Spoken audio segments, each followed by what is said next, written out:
welcome back into Oklahoma City as we had some weather roll through earlier. A nice rainstorm along with some hail, and the wonderful grounds crew here doing a wonderful job of protecting the field. And now the clouds are parting. Plenty of blue skies up above Devon Park for the nightcap of the semifinals between Arizona State and Oklahoma State. Both teams getting some extra time after the start of tonight's was a little bit delayed.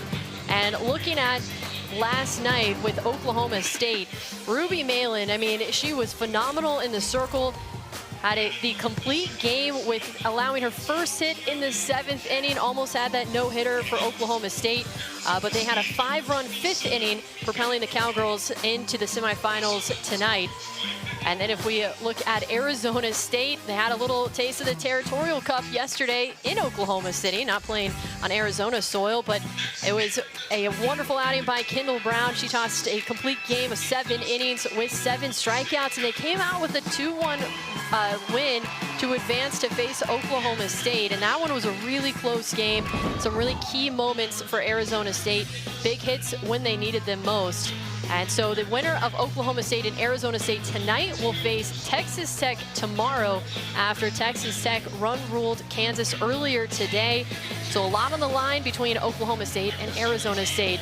As we welcome you into the booth here at Devon Park, I'm Emma Tiedemann alongside Kat Osterman and Nicole Mendez. And we had a wonderful first game of today, but now you have Ruby Malin going for Oklahoma State again, but Arizona with that really clutch offense. Well, Oklahoma State, they are going to live and die by Ruby Malin. She has been the catalyst for this team. She is in prime shape. She's ready to have the ball as much as possible. And Coach Kenny Gajewski told us before the tournament, they believe they can win this tournament. So getting to that championship game is integral to be able to face Tech, but it's going to come on the arm of Ruby Malin. You'd hope that they score a little bit earlier tonight, but that third time through the lineup has been so crucial for Oklahoma State all year long. So that's where they're going to look. Try to score early, but when in doubt, they know late in the game they're able to pull it out. And Arizona State, what are their keys to success tonight? Same thing, scoring late in games. You want to be able to score consistently, and it came from the lower half of the lineup.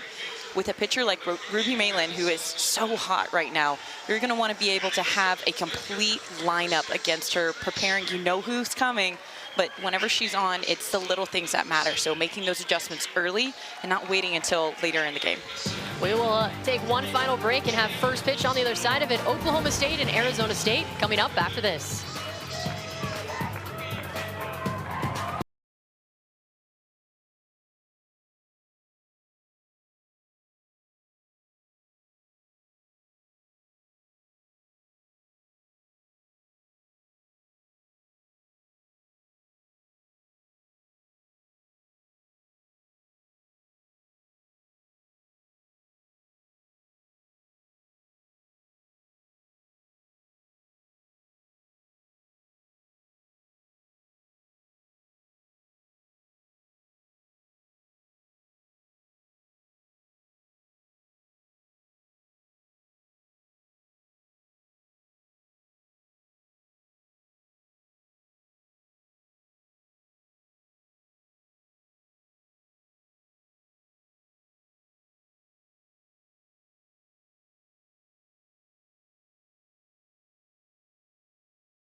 And it was Brooklyn Ulrich yesterday who was the hero, and in a one-run game, she was the difference maker in the lineup for Arizona State, as she will bat again in the lineup in the 8th spot today, but she had the solo home run yesterday, and that was just one of multiple hits she had. But she and the rest of the Sun Devils will have to face Ruby Malin, the co-pitcher of the year in the Big 12. And I mean, Malin was absolutely nails yesterday, had a no-hitter going through 6 innings, gave up a leadoff single in the top of the 7th, but she seems so calm and in control of every single at-bat.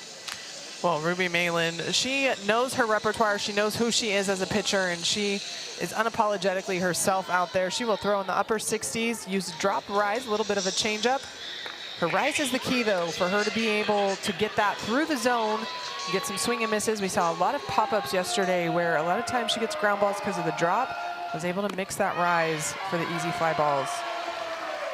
Fires in the first pitch, and we are underway for the semifinals. Tanya Wendell in on the left side.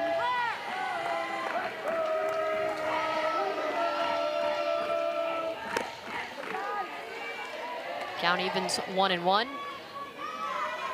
Well, for a team like Arizona State, the emotional elevation that you had to have yesterday, you played basically an away version of the Territorial Cup with Arizona State and Arizona. And that was high tension, high drama, and everything that you want in a postseason game as a fan. But sometimes there is such a thing as that emotional hangover. So for ASU, keeping yourself in neutral place is going to be really key, especially against a team like Oklahoma State. They tend to draw out emotion out of other teams, and right now, whenever you've had that game that is so high just a day ago, if you're not able to regulate that, that can drain on you really quickly. And it was such a close game until the 7th inning, too. Really fun one to watch.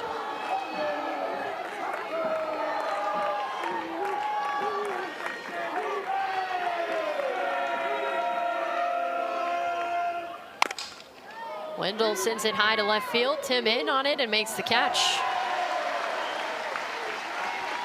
And with Ruby Malin in the circle, here is who is backing her up. Defensively, McDonald at first base, Godwin at second, Davis at third, Jones the shortstop. Then in the outfield, Tim in left, Austin in center, Hoffman in right, and Schneidmiller catching again tonight for Malin. And maybe we'll see how many fly balls JL Austin gets in the outfield, because boy, was she busy last night. Yeah, she had like 7 fly balls to take care of, and right now Claire Tim going to be the one that's getting in on this action. Pond sends it to the left field wall, and it just got past Tim. And now Kaylee Pond has a 1-out double off of Ruby Malin. It's a ball as an outfielder. You need to find a way to cut off that ball. Don't let it get past you all the way to the fence, as close as you are, whether you're diving or however, but it actually tips off the glove. That is something that you need to stop, because with a runner on second base in this top half of the Arizona State lineup, that is exactly where they want to be. They're coming out, swinging, coming out with something to prove. You want to shut them down quickly. And Tim, just a little bit too shallow of an angle, a deeper angle. She cuts that off, and Pond is just at first base.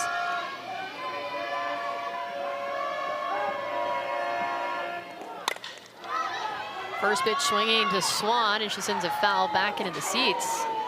Sam Swan came into this tournament hitting over 400, and this is a rematch of last year's first round. Arizona State's success against Ruby Malin came right here with this catcher at bat, a 2-run home run off the bat of Sam Swan. Swings and misses for strike 2. Malin has a 2-strike edge. Oh, nice job there. Malin using that rise ball through the zone.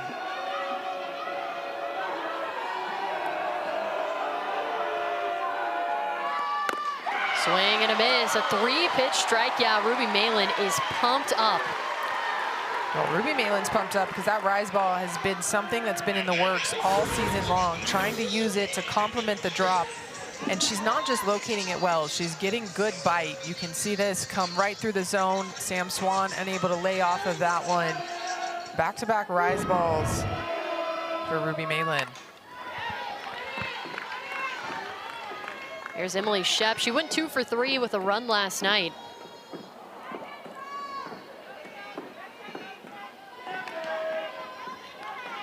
Well, we talk about how hot Ruby Malin has been. Her last loss was actually a 3-2 loss to Arizona State on March 13th. Since, she has been 20 of 21 with 1 no decision.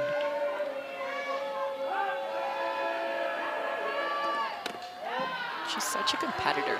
The way that she goes out and she attacks, and I think the team that Arizona State was back then and the pitcher that Ruby Malin was, they're both different, right? They've evolved as the season has gone on, but Ruby Malin really has hit a new level. Grounds into the shortstop. Jones throws to first. And despite the one-out double, no runs come across for Arizona State. We head to the bottom of the first in Oklahoma City. Being on a path trying to go to the Olympics, your life revolves around your training and making yourself better. The KRT Athletic Muscle Cream definitely makes me more confident and makes me want to go further. I started using their cream and my hamstring issues started going away. And so I use it before training, I use it after training. I am religious about this stuff. I want to be an Olympian, but I don't just want to go to the Olympics, I want to win a medal. Old Trapper Beefs. Pack smash. My peanut butter and jelly. Ew. Oh no.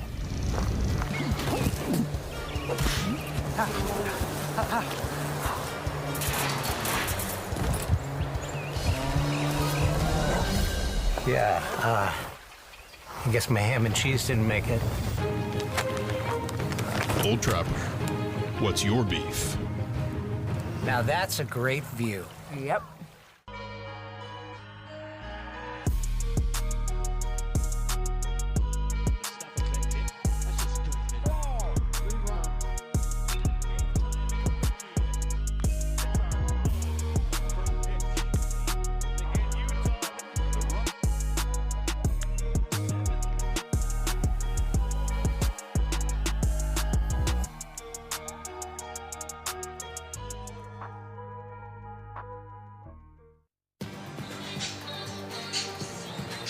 Back here at Devon Park in Oklahoma City, Oklahoma.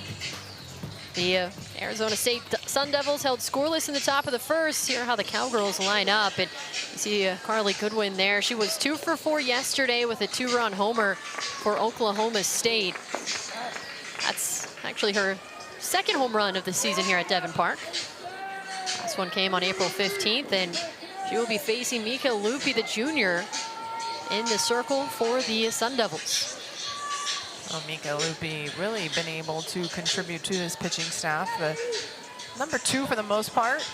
She will throw mid to upper 60s, heavy on the drop. She will mix a little bit of a curve rise, but the spots are going to be key for Mika Lupi as she uses that drop ball. It's hard and it's heavy. Have to be able to hit the corners. Claire Tim leads things off. Takes the first pitch, a called strike.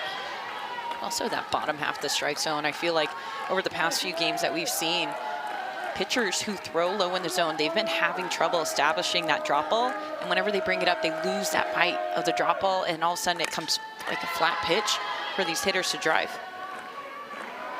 Yeah, there's such a fine line when you're a drop ball pitcher on where you get to the point of what I call the point of no return, and you're trying to bring it up, but you get past the point where you can either really rip out from under it or turn over it, whichever drop you throw. And when you do that, as you mentioned, Nicole, it just flattens out and it becomes almost a fastball. 0-2, line down the left field line and foul.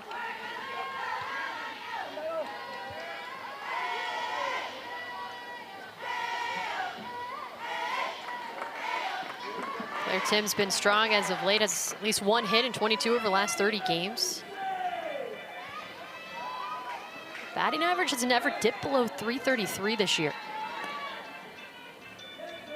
Coach Gajewski talking to us about how he shifted the lineup. They put Claire Tim up there. Her average dropped a little bit, but has been able to have quality at bats and find ways on base. That's going to be a strike 3 call, as plate umpire saying it went off her bat. Kenny Gajewski can't really believe what he's seeing there. Well, Claire Tim also not saying anything, so I'm thinking maybe she knew it. I think that tipped the knob of her bat right there. I'm sure. Maybe it tips it just right at the very bottom of that knob. Home plate umpire probably heard it tip it more than anything. Yeah, that call was pretty quick.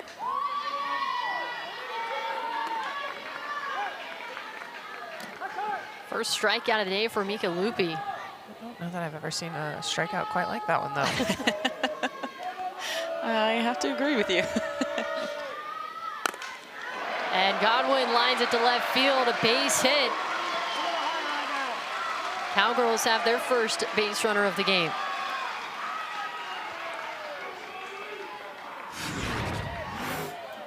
This offense is exactly doing what they do best, is coming out and attacking early, not just in counts, but in the top half of their lineup. They already have faced Arizona State multiple times this year. They know exactly what they're getting. And this was a pitcher that caused them a little bit of headache, a little bit of trouble. So if I'm Oklahoma State as an offense, whenever I come into this matchup and I see who's on the mound, I'm going right on. This is exactly who I want to face, and I want to right or wrong. Godwin at first, Davis at the plate. Well, and if you're Oklahoma State, you've had a lot of looks at Lupi. And the goal, as you mentioned earlier today, the goal is to try to get to that pitcher, get to the bullpen as quickly as possible. With as many pitches as Brown threw last night, the question will be, what does the bullpen look like for Arizona State? For ASU, they may not go straight to Brown, even if it's only 1 or 2 runs. Especially at this point in the game. That may be a call for 4th, 5th inning on.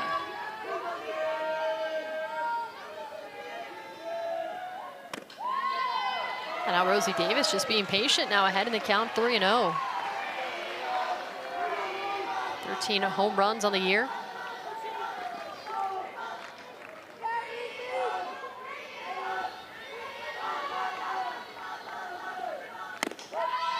Finds his zone on the high and outside corner. Oh, and that's the pitch right there. If you're Oklahoma State, you're going to eventually hunt when you're behind in the count, because that's the drop ball that was up, didn't have the bite down, and it's a height where you can easily get barrel to. That drop ball that sits right at the kneecaps, that's a lot harder to go down and stay through as a hitter. Line right to the first baseman. Chester takes it to the first base bag and doubles up Godwin. How about that for helping out that pitch count number, as the Sun Devils keep the Cowgirls scoreless in the bottom of the first.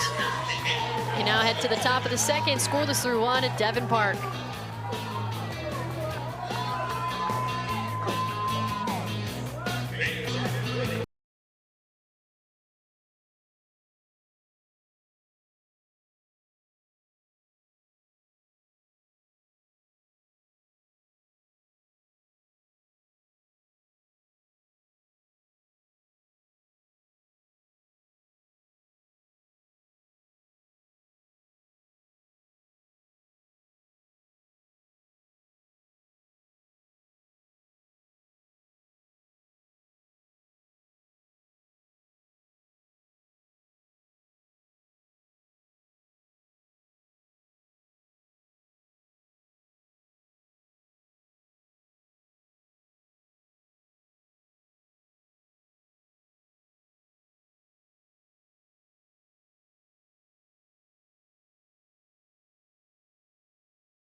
Top of the second, back at Devon Park in Oklahoma City. Ruby Malin in the circle for a second inning today, but yesterday she was outstanding. Took a no-hitter into the 7th inning.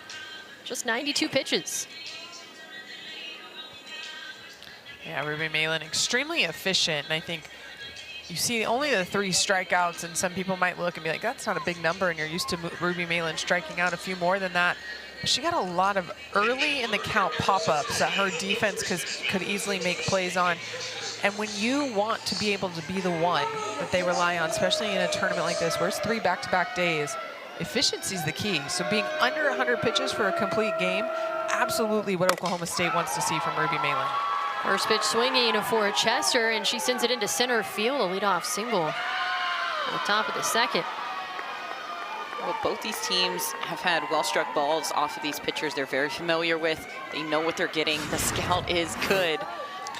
Well, how about a little momentum? Katie Chester makes the double play to end the bottom of the second. Comes up as leadoff hitter and gets herself on with a big base hit. It's going to be a game of momentum swings. In Arizona State, they like to play scrappy and loose, and kind of like I mentioned it last night, that neighborhood baseball softball game. Like, they just go out and really have fun. Oklahoma State on the other side, very intense, serious, but at the same time, they will grab momentum and run with it. And before you know it, 5th inning ends up being like a 5 spot like yesterday. A little bit of Sandlot style here at Devon Park.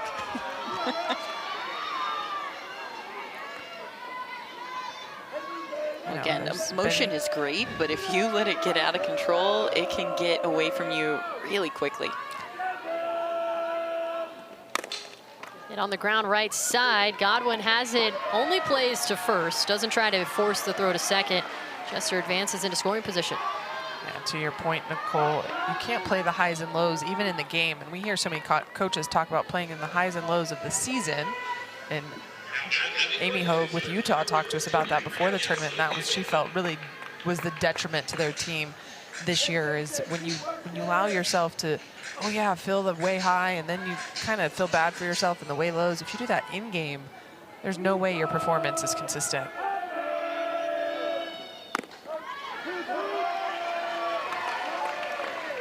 Yazzie Avila at the plate. Second inning now that the Sun Devils have had a runner in scoring position against Ruby Malin. Swings and misses for strike 2, goes over the top of that one.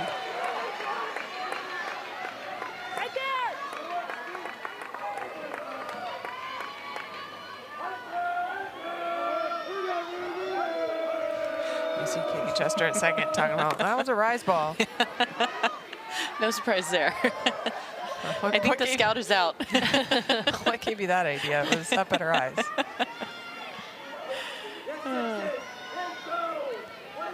But for Ruby Malin, she was primarily drop her first 3 years of college, mixed in a couple other things, but never really a true rise that had good break. And that's what she's really been working on this season. And you can tell now she's comfortable with it. She'll throw it at multiple levels. It's not necessarily her called strike down low because she still has her drop, but she's able to tunnel that just enough with the high drop that she's getting some of those swing and misses. I think the key there also is rise ball at multiple levels. There's pitchers who can throw a rise ball with great movement, but it's always out of the zone. As a hitter, I can come up to the box confidently and go, yeah, the movement looks great, but if it starts anywhere near my letters, I don't have to swing because I know it's going out of the zone. There's no competition there for the strike. Versus whenever Malin is throwing it starting at that belt line, man, it's a hard pitch to resist.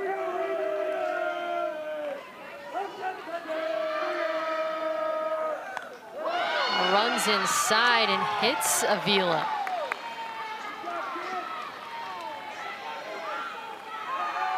Now 2 on and still 1 out for Brooklyn Ulrich. Ruby Malin trying to use the rise ball up and in, and this just gets away and goes right in to that arm of Avila.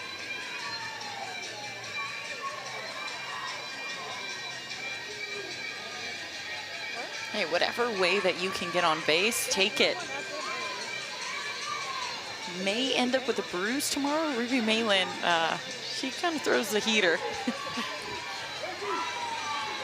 But I think one thing between these two teams, specifically their energy, they like to play on momentum.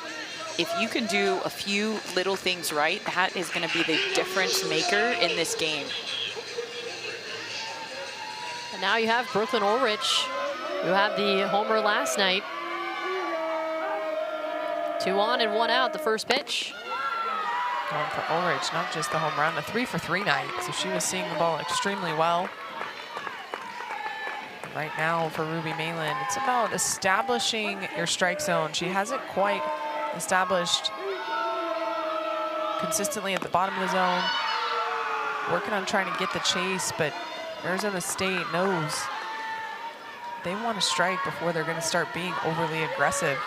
I think that's the big thing. So many pitchers want to be vertical and quit throwing the lateral stuff. Ulrich lines it to center field, and rounding third is Chester. She scores. It's an RBI single for the Sun Devils. And they strike first in the top of the second. Well, to your point, you get behind in the count, 2 balls in a row. Where does Ruby Malin have to go?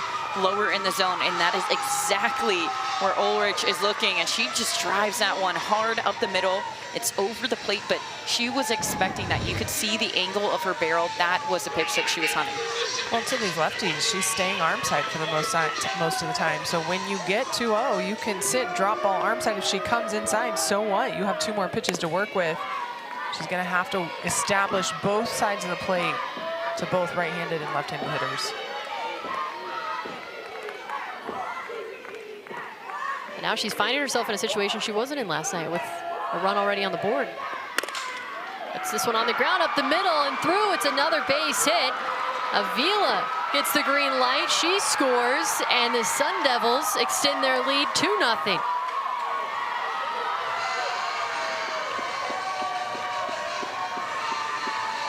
Again, being extremely aggressive.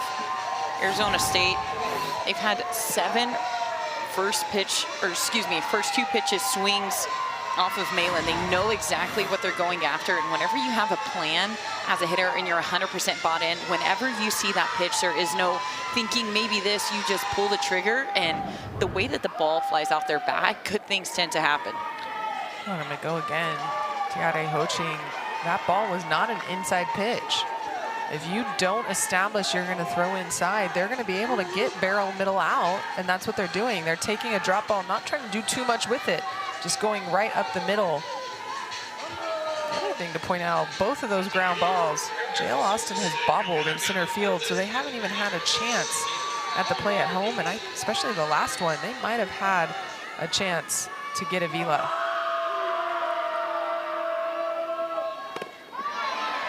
Tanya Windles swings and misses for strike 1, and her second time facing Malin today, 0 for 1 with a fly out in the first. We talked about momentum earlier, and here it is. Sun Devils keep executing their plan.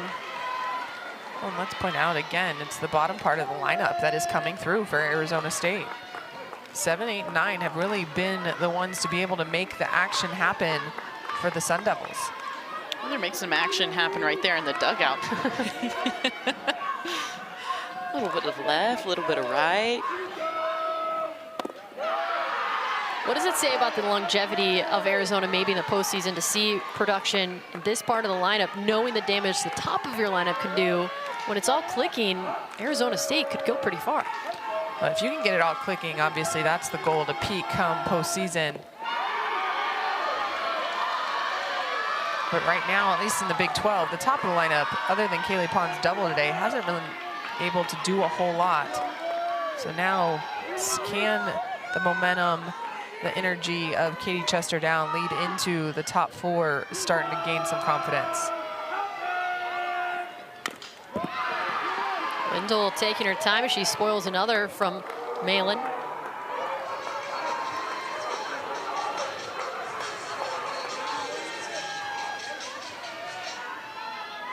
Arizona State, they're a rowdy bunch, so it's one of those where you foul off a pitch and they're cheering loudly. And as a pitcher, you have to really just zone that out. Almost like what's the movie For the Love of the Game, where he clears the mechanism. You have to kind of get in that state so you don't get over emotional by the fact that they're getting excited about little things. You can see them in the back there. Very excited about that foul ball. Especially when Oklahoma State fans traveled really well. A lot of orange in the seats right now. The cheers are definitely dominating from Arizona State as Wendell drives it deep center field. Austin gives it a look. It's a 3-run bomb for Tanya Wendell. 7th home run of the season for Wendell, and Arizona State out 5-0 in the second. Well, you wondered, why are they so excited about foul ball, foul ball, foul ball? Because it tells you that this hitter is locked in. They're right on it. And this pitch is exactly where they want it. That low pitch away, being able to get the barrel out in front, and Wendell just drives this one deep center field. Arizona State has stuck to their plan, and so far Oklahoma State, they haven't adjusted. We haven't seen too many other things, not even an off speed. So I think as long as she's continuing to throw to that same spot, I am not changing my plan as a hitter at all. Well, no, it's no off speed, and it's still continuing on the outer part of the plate. Her rise balls are on the outer part of the plate. Her drop balls are. We've seen a couple drop balls where she's tried to go in, but she hasn't gone in. She's gone that middle in, and that still is advantage hitter because it's not getting tight enough to them where they really have to try to change their bat path.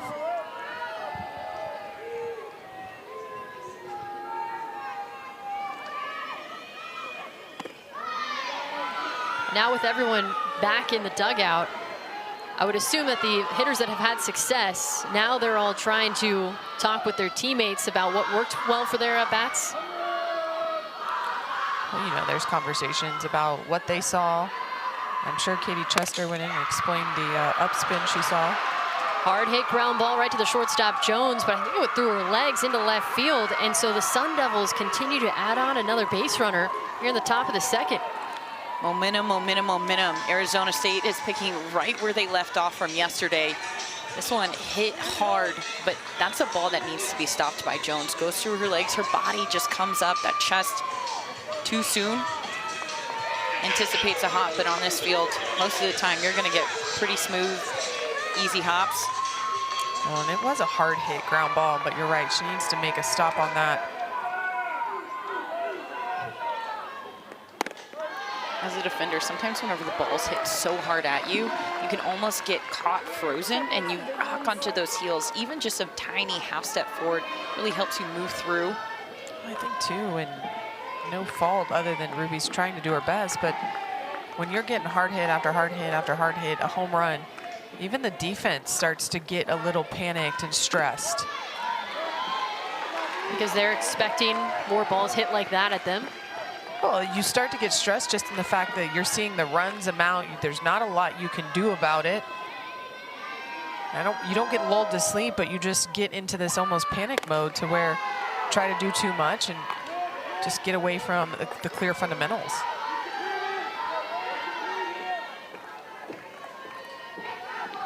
And there's still just one out here in the top of the second too, so Arizona State could continue to build on this. As Swan fouls off another. Well, see that pitch right there, it looks like it's supposed to be inside, but it's splitting from the middle of the plate to the corner. You put that on the corner, and that's a different pitch for the hitter to have to recognize and adjust to.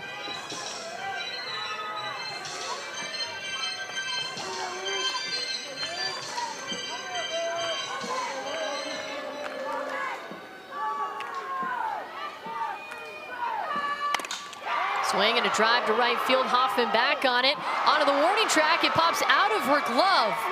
Pond up to third. She puts on the brakes here as the throw to third is over the head of Davis.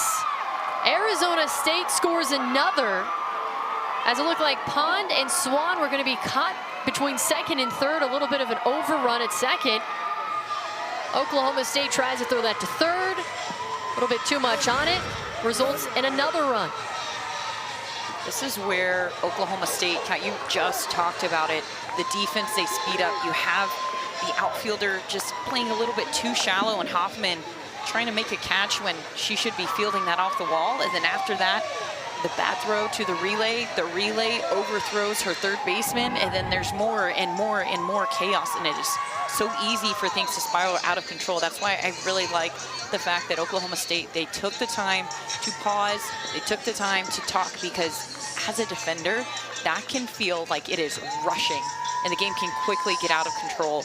Arizona State is up 6-0 right now in the second inning, but with the way that Oklahoma State swings the bat, they can quickly get themselves back into this game and make it manageable. Okay. But if you're not locked in, that game is going to get out of control. Yeah, there's a lot of game left for Oklahoma State to still chip away, and 6 runs is not something Oklahoma State's not capable of overcoming. The key to me is this is Hoffman's second start in the outfield, and that play, unfortunately, needed to be made for Ruby Malin. It looks like we will have a pitching change. We'll take a break here in Oklahoma City.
Beautiful sunset here in Oklahoma City tonight.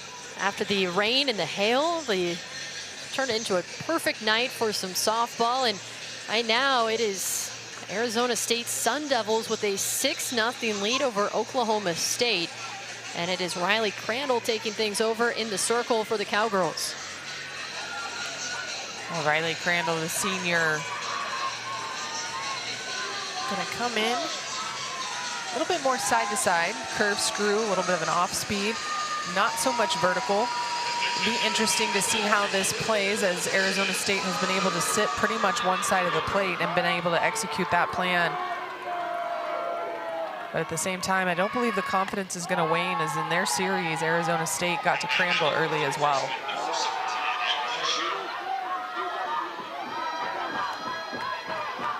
Arizona State took 2 of 3 against Oklahoma State this year.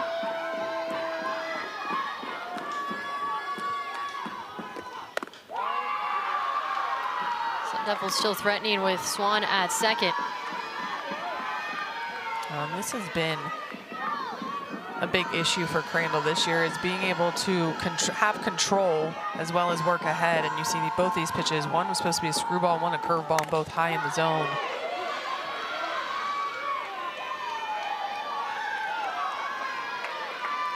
6 straight Sun Devils have reached base now.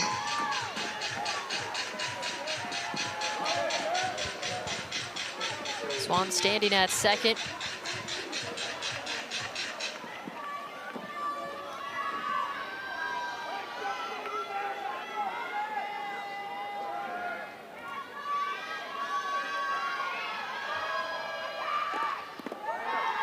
This is low and inside, and count goes to 3-1. Well, this is what postseason is, right? You put together a body of work all season long. You're trying to make things click, but whenever it feels a little bit closer to the end of season, teams just click. We saw it with Georgia in the SEC tournament. Here, we're seeing it with Arizona State. So you just never know who's going to show up, and I think that's why seeding doesn't matter at all. When you look at Arizona State seeded 6, Oklahoma State seeded 2 here in this tournament, it doesn't matter. The game doesn't know, so you just have to go out and you have to compete, find a way to get it done. Well, that, and I think Arizona State's 6th seed is a little deceptive. There were a few times Utah series, Kinsey Brown didn't pitch. They had Tanya Wendell go out. So there have been times where they have lost games because personnel isn't fully there. And so you gear up knowing, okay, hey, we're going to make the conference tournament. We'll make a statement towards the end of conference play. Now making a statement here to where that's going to help their resume. And, you know, sometimes you're in the boat to host, and then other times you know you're not. And so when you're not, just go out and try to get the best seed possible. Now Emily Shep works a walk. Arizona State has runners at first and second, and here's the 10th batter to come to the plate, and Katie Chester started the inning with a leadoff single after she ended the bottom of the first on a 3 unassisted double play. But she pointed out might have carried that momentum from the bottom of the first to the top of the second, and it was contagious throughout the lineup.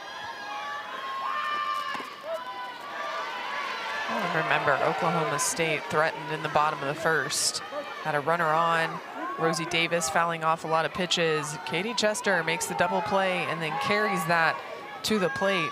And Arizona hasn't relinquished the energy since.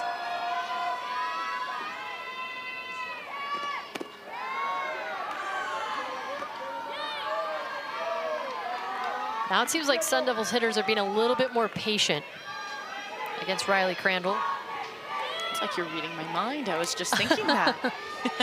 Well, whenever you know a pitcher like Malin, she likes to attack early, and then you do your due diligence and you know that Crandall falls behind. And then whenever she tries to come back in those hitters' counts, it's that screwball that doesn't quite get in on the hands. That's the one that you're hunting because you know it's going to be left over middle in or over the middle of the plate.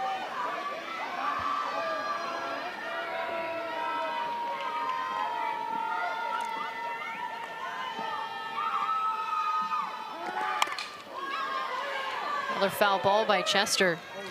Well, in pre-tournament, you can tell Arizona State executing their game plans, and Megan Bartlett was very complimentary of Josh Bloomer, talking about the plans he puts together, his communication, and getting the athletes to buy in and commit to it. And we saw it a little bit last night, too, for Arizona State. Not as much success when you're talking about run production, but they were putting the ball in play. Pops it up first base side and onto the roof of the dugout. And then obviously here tonight, you can tell they had the plan to sit on the outer half against Ruby Malin, executed it to perfection. And now the plan is pretty much to wait Riley Crandall out.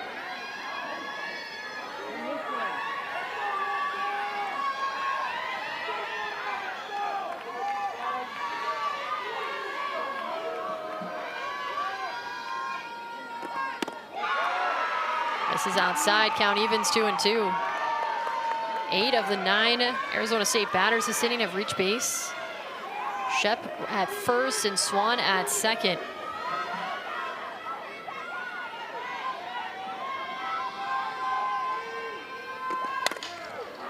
Chester skies it high left side of the infield. Third baseman Davis calling everyone off, and she makes the catch.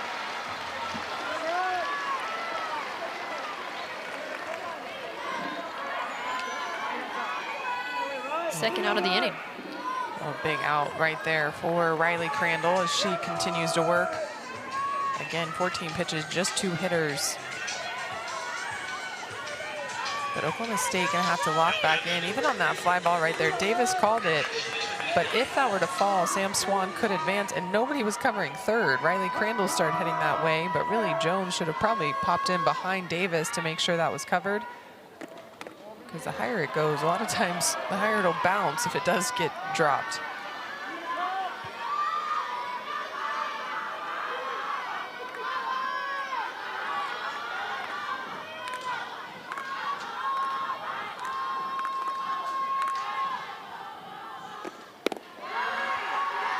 Mejia headed the count early, 2-0, and she is the only Sun Devil to not reach base in this inning. Had a 4-3 ground out in the second. Arizona State has put up all of their runs in this second inning.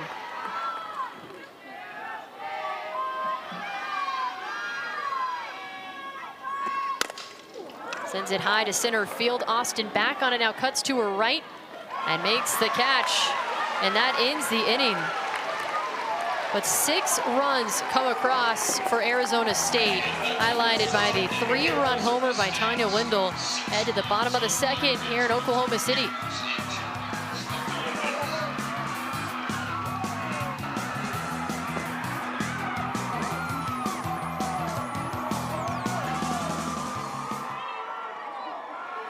obstacle that's been the same throughout my life is you're not big enough, you're not fast enough, you're not strong enough.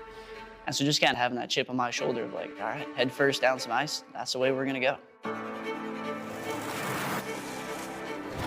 Working with KRT Athletic Muscle Cream has helped me improve every aspect of my physicality. So being able to have my muscle, my joints, and my tendons healthy, not cramp up, and be ready to achieve the extra reps, because those extra reps are what's gonna make the difference between a medal and a non-medal. Hell of a good. Seriously? No hell of a good dip? Whoa, creamy. A double dip. Where's Jill? Hell of a good.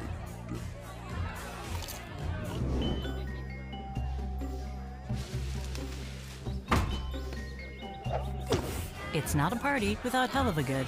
Hell of a good. Hello? Join me as I take a deep dive into the least insulted ticketing app in history, SeatGeek. Did SeatGeek invent the ticket? No, but we do make them work. Drum roll, please. Ooh, how do I use the Seat View feature? It shows seats with a pole blocking the view. Don't buy those. What if I want to sit behind a pole? Buy those. Join me as I bore you to death with a series of interviews about a ticketing app that just does what it's supposed to do.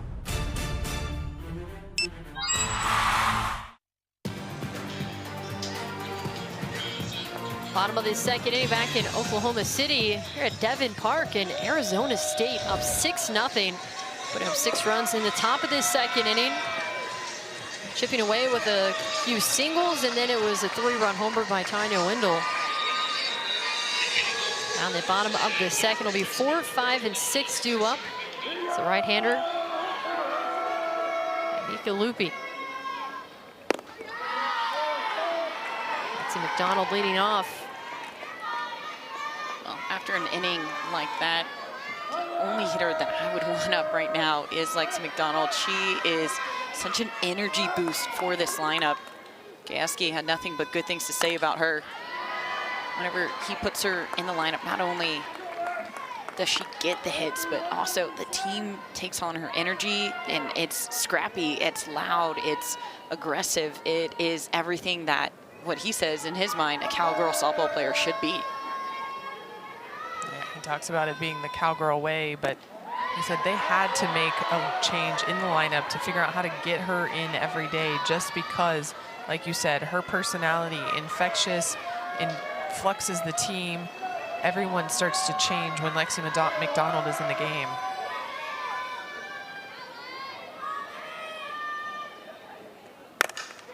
Lines it to left center field, and it drops in front of Roberts, rolls to the wall. McDonald heading for second. She's there standing. There's the cowgirl way. Leadoff double in the bottom of the second. How's that for loud and full of energy? Right there. That's a great swing there by McDonald. She takes a pitch that's low and away and just drives it oppo. Then a miscue out there in left field by Alva, letting that ball get past her. We've seen several outfielders for both teams today just make some key mistakes that allow the ball to go all the way to the fence. And offenses, that is how they've gotten things started. Well, and remember, we had a rain delay, so it is still wet out there, and those outfielders having to figure out how to play the skip on wet grass. And I think that was the big thing. Avila tried to cut that off when really she could have taken the route to go a little deeper and cut it off just a little bit farther, because McDonald still would not have made second with her speed.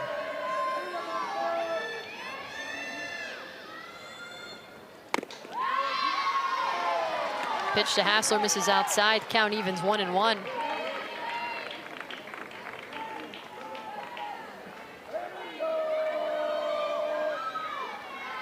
Hassler with 3 RBIs last night. Season total now at 56, 7th in the Big 12. The big thing for Oklahoma State offense to keep in mind here is you don't have to answer with a 6th spot. You just have to answer and keep yourself in the game. A lot of times teams will try to make it all up in one inning, and that's not what you're trying to do. Just pass the bat, get as many as you can, keep yourself in this ball game. Swings and misses for strike 2. Nice pitch, low in the zone, tailing away from Hassler there.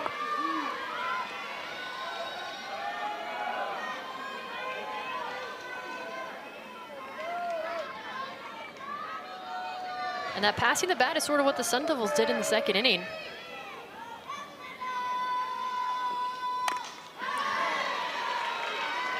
Just continue to go single, single, and then they got the home run, but it wasn't a collection of extra base hit after extra base hit. It was just moving the runner. Well, they say hitting's contagious, and so it was a single and then another single, and then now everybody's gaining confidence because you're seeing the lineup hit. And that's how it continues, and Oklahoma State looking to do the same thing here.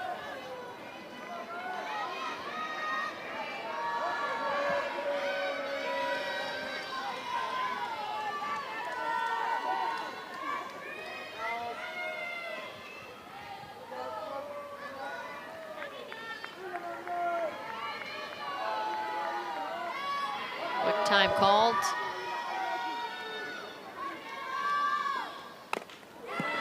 Another foul ball by Hassler. That pitch location is beautiful. I mean, whenever a hitter gets into their stance, there's that little gap right there, right at the belt. If you're able to spot that tight in on the hands, even if they do turn on it, more often than not, they're not going to be able to clear it and keep it fair. That is the definition of a pitcher's pitch right there.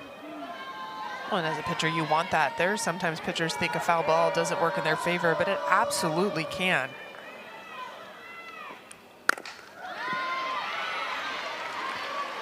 Continue to stay inside, and as they think they might be adjusting, then you bust out an off speed, a drop out, elevate it, and all of a sudden you have them swinging out of their shoes. So many times, especially if I was like going curveball in, being a lefty, it was like, let me just get it tight enough, because if they can get to it, it's just going to be pulled foul. And then that helps set up something else.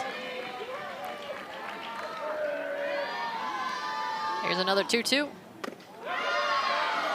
This is outside, and that's a good eye by Hassler. That's a pitch that's close, and actually that's closer than the one she chased earlier in the bat. So learning from that at bat, or that swing, excuse me.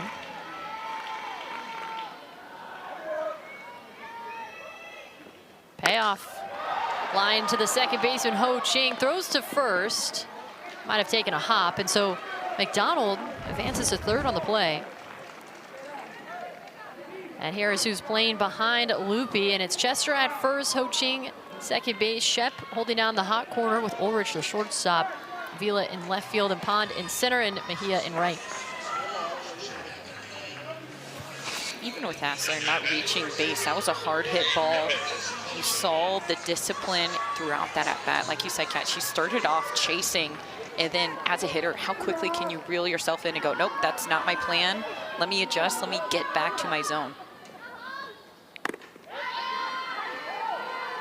Hoffman takes the first pitch, but outside.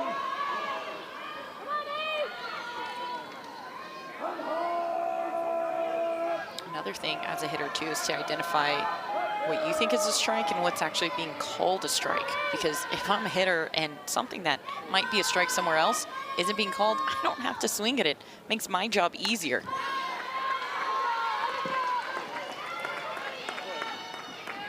I think a big difference right now, and Mika Lupe, while she's throwing some inside pitch, she's staying a lot arm side as well. So for righties, move off the plate, but lefties, you can't try to pull off that, especially if it's spinning down.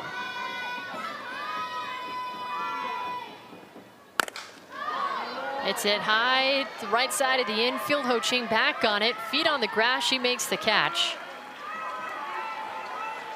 McDonald holds at third, so a huge second hour doesn't allow McDonald to score. There's Audrey Schneidmiller.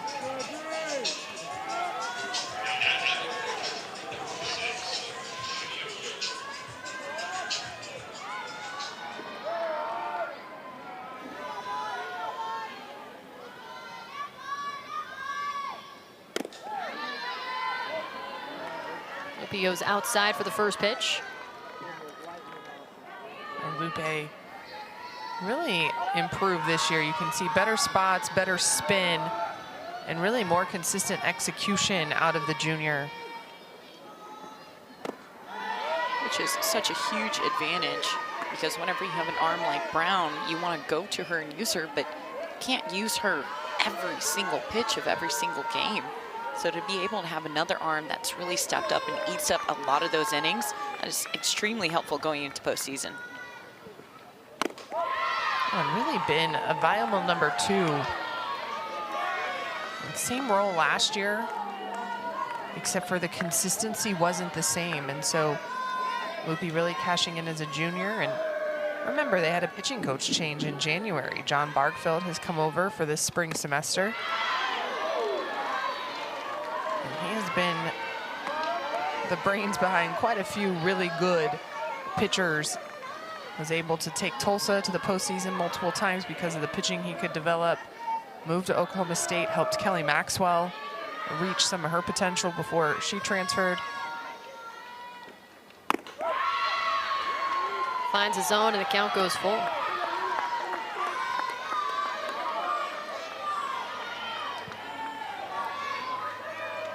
Right now it almost looks as Oklahoma State, they're looking for that inside pitch.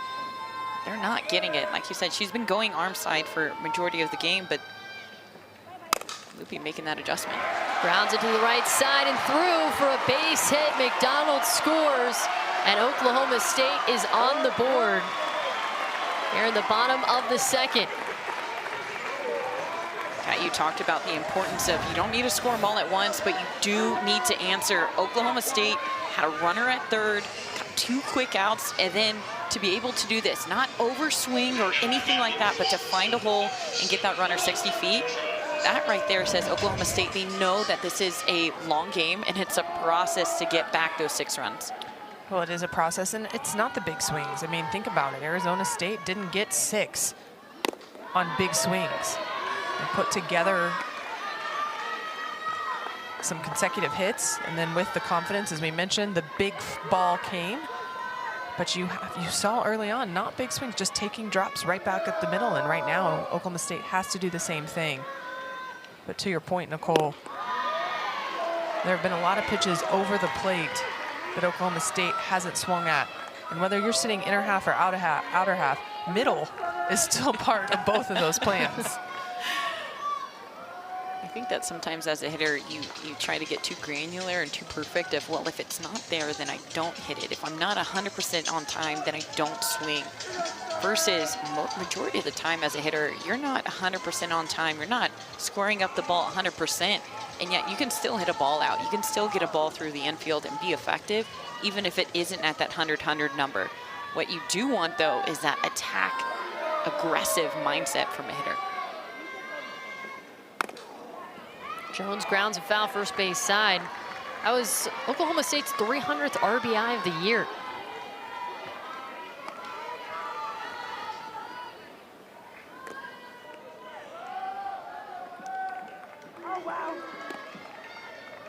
And Oklahoma State just trying to chip away. Their biggest come from behind win was being 5 down to beat Utah 9-8 on March 28th.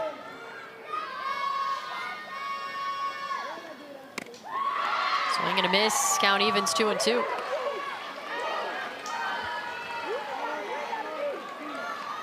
Well, there's being aggressive, but again, with the way Lupe throws, you have to stay controlled. And at the same time, with a drop spin, it's about taking the ball back up the middle.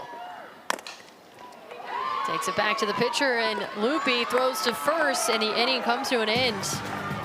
But the Cowgirls get on the board, courtesy of an RBI single by Schneidmiller at the top of the third in Oklahoma City.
Top of the third in Oklahoma City, but back in the second.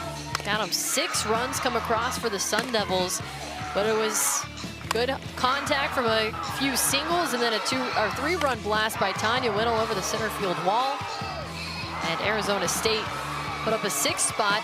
Oklahoma State put up a run in the bottom of the second, so it's 6-1 here in the top of the third. Got a lot of action from Arizona State, and it was pass a bat, pass a bat, pass a bat. Balls hit well, and I think they did a good job of adjusting. Even whenever Crandall came in, you could still see a couple of those balls were just squared up just underneath a little early. That's just finding adjustment. Yazzie Avila leading things off. Well, the big thing going from Ruby Malin to Riley Crandall is Riley Crandall's more upspin. It's side to side, curve and screw, but it is upspin. So now having to even adjust the angle of your barrel a little bit.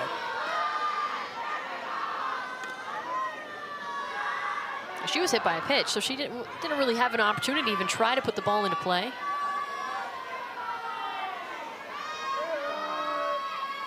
This is her first time facing Crandall tonight.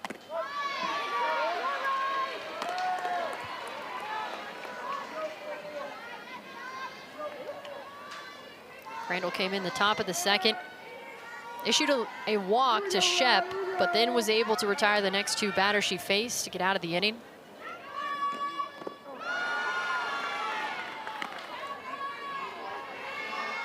Now Avila ahead in the count, 3-1. Arizona State looks to add to their lead. The 6 runs is the most they have scored against Oklahoma State since February 24th of 2007, when they scored 7 runs.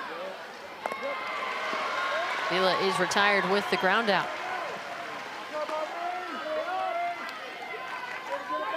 I will say, as a pitcher, Riley Crandall will slowly get her team some momentum as she's able to get easy outs like that.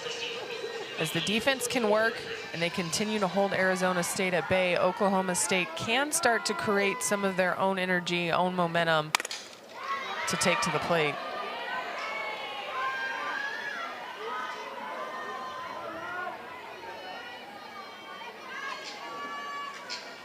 Well, we saw that with Ruby Malin yesterday. Went 7 innings, only struck out 3, and was relying on that defense behind her.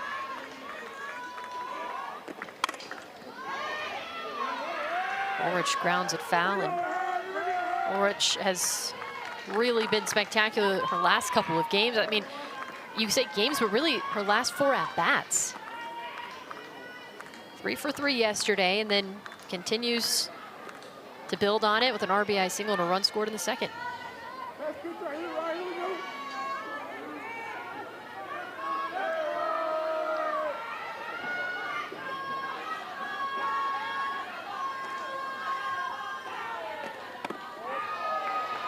Look at how this bat has unfolded.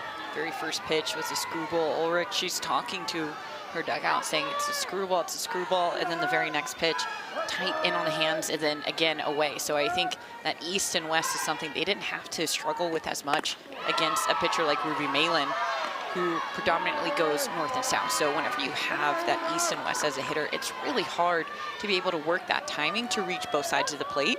I think that's where she finds a lot of her advantage. And to your point, Kat, that's where those soft ground outs come from. Sends it in the air, shallow center field. Austin ranging in, she makes the running grab. 2 outs in the top of the third. And that's where, if Crandall can establish strikes on both sides of the plate, will be more effective, because Malin, while she was going up and down, was pretty much one side of the plate, which is where Arizona State got their timing. Here's Tarde Ho-Ching, and this is the first time that Oklahoma State pitching has been able to retire the first 2 batters of an inning. Sends it to center field as Austin drifts back and makes the catch. 3 up, 3 down in the top of the third. We head to the bottom half. Arizona State still out in front in Oklahoma City.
A lot of championship games coming up tomorrow. Big 12 will start at noon, and then SEC will round things up at 5 o'clock. Kat, do you know who's playing in the SEC? Oh, my Longhorns just walked it off to make it to the title game, their first title game since joining the SEC last year. And let's give some love. The Sun Belt, I used to work at Texas State. They just made that title game as well. So everyone will know now where I will be. Of course, the winner of this one will play Texas Tech. I think all across the board, though, we're seeing just tough competition from teams that maybe have been lower ranked. Georgia making Texas really earn that championship round game. Right now, Arizona State putting on a really great showing. And Oklahoma State, they're going to have to do the little things right to be able to get back into this game. I think, too, you see so many coaches that are really banking or buying into the being at peak in postseason. And when you're able to let your team buy into that, a slow start or a slow start to conference doesn't necessarily affect their morale and the way they're approaching the game. And so when the focus is to peak at the right time, you'll see these teams. Ole Miss and Auburn in the SEC made a run. Here for us, Kansas able to upset UCF, able to get in this game. By numbers, Arizona State was the lower seed, beating Arizona. But when you commit to peaking come May, knowing that your resume is going to get you into regionals, just allows so much more to happen in the postseason. Avila tracks down the fly out by JL Austin. Well, that has to, peaking at the right time with the right team, I mean, that has to be a sort of science of constructing a roster that can do that. Well, it's about constructing your roster. It's about development. It's also about the process, because so many athletes want to see the outcome right away. And, you know, Nicole, you played on some of the most amazing teams that started that run for Oklahoma. But there's a lot of pressure that goes into if you peak early and sustaining that through the whole season. And that can take a toll sometimes, to where you see teams that are on a run and then all of a sudden everyone will say, oh, well, they choked in postseason. It's mentally and emotionally, that's hard. That's hard to sustain. So you talk about trying to find the times when you need to be peaking, and not that you want to regress, but there will be moments where you do, and it's okay. There, Tim hits the ground ball to Ulrich at short. Quickly 2 away for Carly Godwin. I just think with those teams, it's hard to keep your attention whenever you reach that quote-unquote peak for that season. It's hard to keep yourself so locked into all the details that keep you there, right? Because now you have to do it for a month and a half versus just 3 weeks. And whenever you reach that early, the attention to detail, that standard, that high quality standard, is what's going to sustain you through the postseason.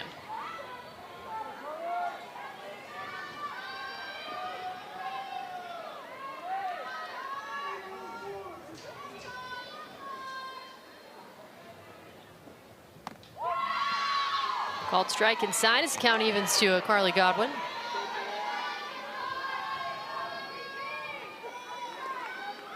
Is it tough to sustain it too with regular season games? Maybe you're winning some regular season games, but you're not quite seeing it pay off in the postseason yet.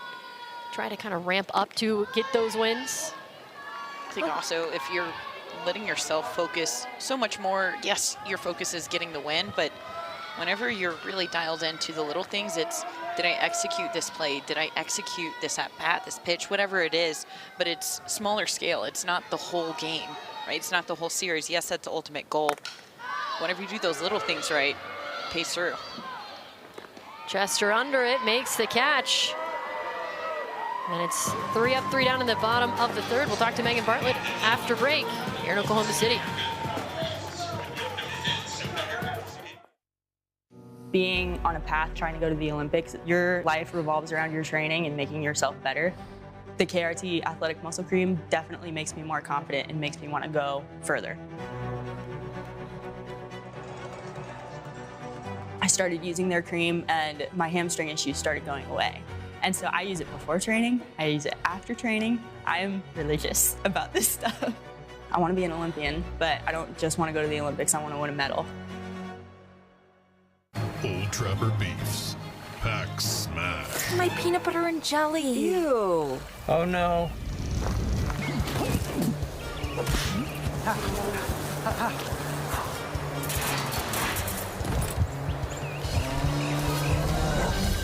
Yeah, I guess my ham and cheese didn't make it.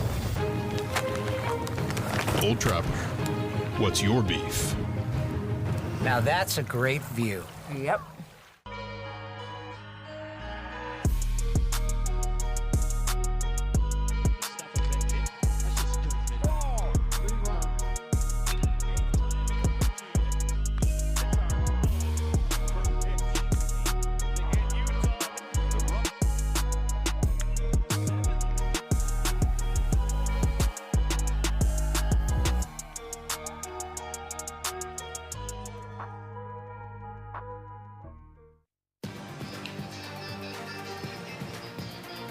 Well, we are back in Oklahoma City for the second semifinal game of this Big 12 tournament as Oklahoma State and Arizona State are squaring off, and we are joined by Arizona State's head coach, Megan Bartlett. Coach Bartlett, complete pun intended, you threw us for a loop tonight. Mika Lupi being in the circle there. Can you talk about the decision to go ahead and give her the start in this game? Yeah, you know what? We're going to need a 1-2 punch to win a regional, hopefully win a super regional, have a shot at OKC, and Mika's done a great job for us. She actually closed a game and got Oklahoma State earlier in the year, so she's already had success against this team, and trust her. Yeah, and Coach, offensively, I know whenever we spoke to you, you're talking about how defense has really stepped up, but offense tonight has just looked so consistent throughout the lineup, but really that lower half. What have you all been saying all tournament long? Man, just hunt good pitches. Got nothing to lose, girls. You know, they've done great work this season, and they're tough to beat, and we have a lot of tools. So if they can just have a night where they're on balance and they pick good pitches, we're going to have success. Well, thank you so much, Coach, for joining us. Good luck the rest of the way. Thanks, y'all. I mean, she was looking swaggy, rocking the jersey. Said it was originally for baseball coaches, and she said, actually, I'll take one of those for myself. And she better be careful. She might start a trend, and we'll see the full uniforms transform over to softball. Imagine Jerry Glasgow in a Texas Tech uniform. No, I can't. Patty Gasso, come on. I was about to say, can you imagine Coach Gasso in a full uniform? She's so petite, it would. I think it'd have to be kid size.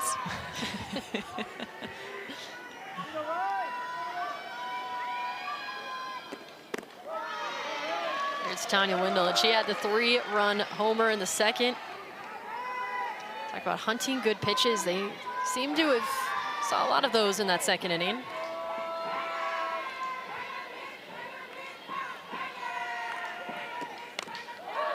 And looks like he got it off for hand, but stay in the box.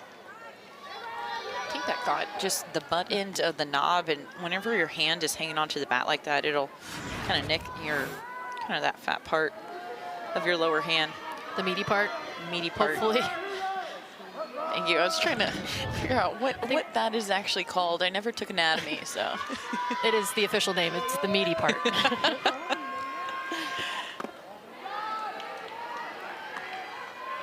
Count evens 2-2, and Riley Crandall, since coming in, taking over for Ruby Malin, has been pretty settled in. She gave up that leadoff, that walk initially to the first batter she faced, but has retired 5 in a row.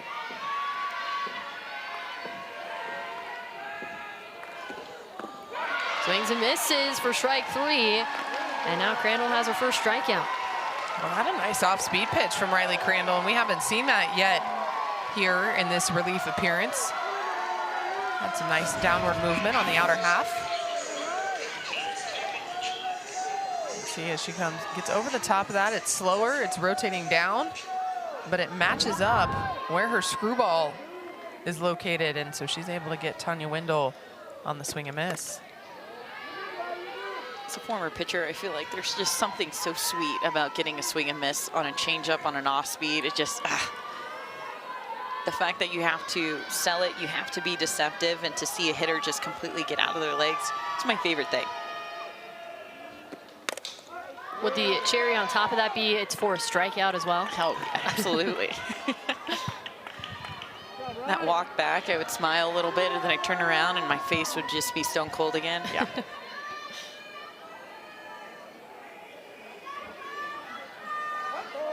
I think most of the world forgets that you are a pitcher. That's my hidden talent. Hey, I was a slapper once upon a time, so we can team up. I don't think I can play outfield like you did, though. So I honestly think I got most of my innings pitching here at the Women's College World Series. So I'm not too down and out about it, you know. If you need me, I'll be there. Utility player.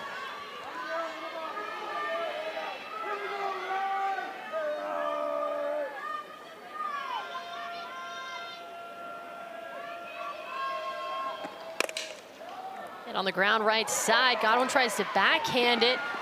Ball rolls away, and she can't get the throw off in time. Kaylee Pond reaches for the 3rd time tonight. That one plays just far enough up the middle where if you're Godwin, you want just one more extra step so you can feel that in the middle of your body. Almost looks like she slowed down just a little bit, lost her balance. Whenever that ball tips off the glove, you already know with that speed. I think it looked like she slowed down to backhand, where, as you mentioned, she could have kept that going. And liner to Jones. She makes the catch.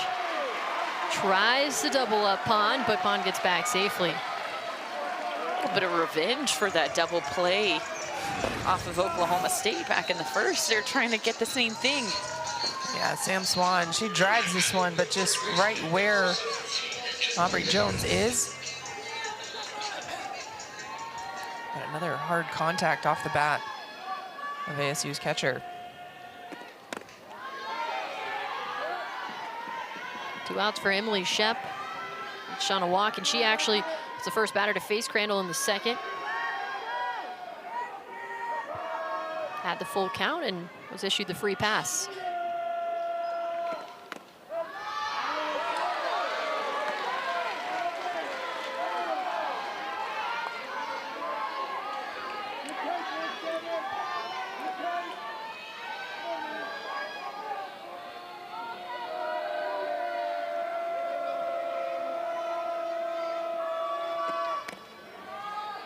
You can feel Arizona State, their last few at-bats, you mentioned hard hit ball, even though that was a line out. You can feel them trying to continue to pick up that momentum. Didn't score last inning, and it's great that you scored 6, but you want to be consistent, especially against an offense like Oklahoma State that can turn it on in a hurry. Yeah, you want to continue to build, but at the same time, you want to put pressure on Riley Crandall, and they really haven't been able to do that. The ground ball by Pond and the line out by Swan, as you said, both hard hit. But before that, everything has been pretty easy.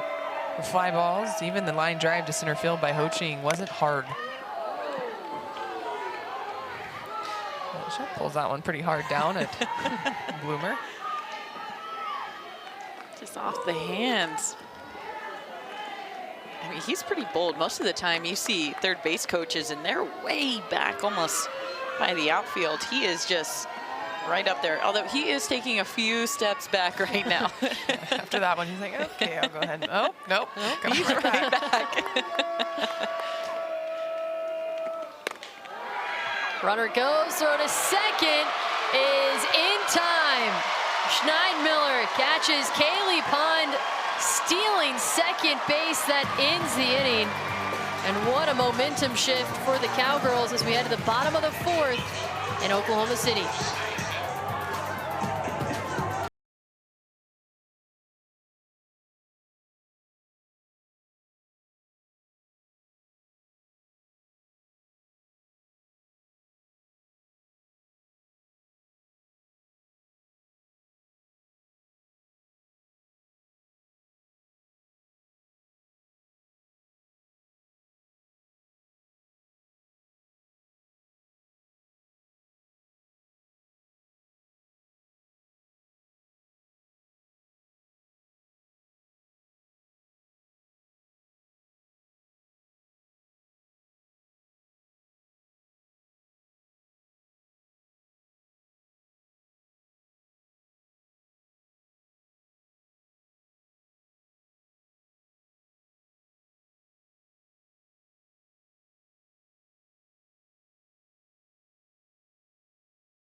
Well, welcome back to Oklahoma City, the second semifinal of this Big 12 tournament.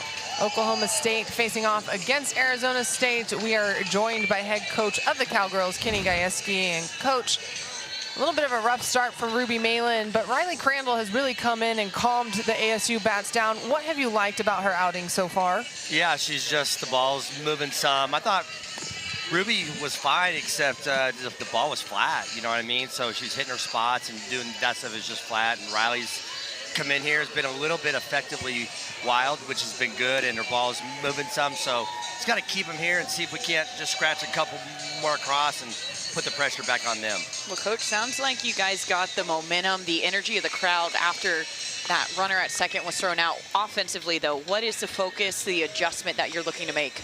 We've hit a bunch of balls hard, so I like where this team's at. We just got to get them to get through and hit that wet grass and see if we can get them throwing a wet ball too. Sounds good. Thank you so much for joining us, Coach. Thanks, guys. No, he's not wrong. They're putting some balls in play. They do have some hard hits. It's now being able to do that over and over, pass the bat and let the hitting be contagious on their side. And he's not wrong either. Get the ball into that wet grass. We've talked about it. Saw a couple bobbles on their end, a couple bad throws because of it. If Oklahoma State can string a couple things together, they may be back in this ball game. Especially that the sun isn't out anymore. That dewy, wet grass is not going away anytime soon. As an outfielder, your job is not only to stop the ball from getting to the fence, but whenever you're throwing it in, keep that throw low. Let your defense have a chance at that cutoff, at that relay.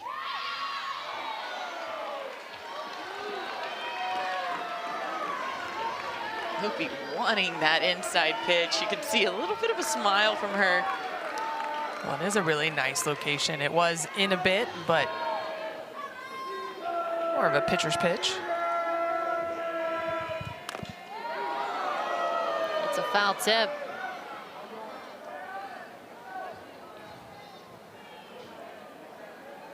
Swan in a little bit of pain.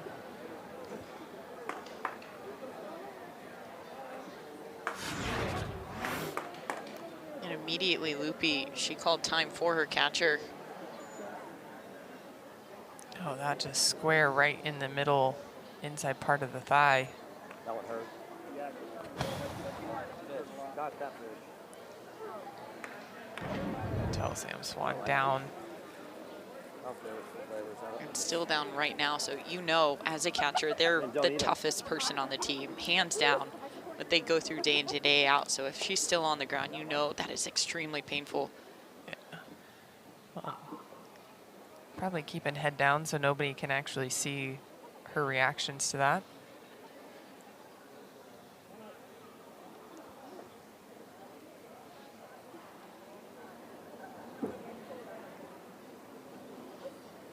And catching just such a great game too with Loopy.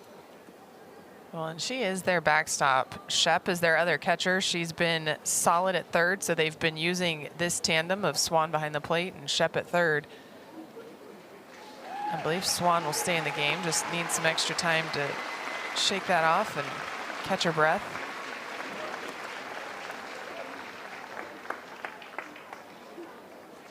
Definitely a good sign, but kind of tell she's just trying to keep that composure.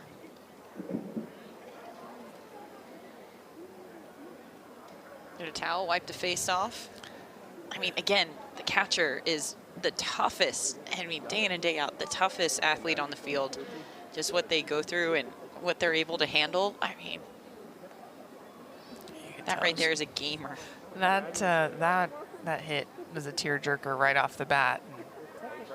Just taking a couple extra seconds to regroup. As you mentioned, Nicole, over the course of a season, catchers, they wear it more than anyone.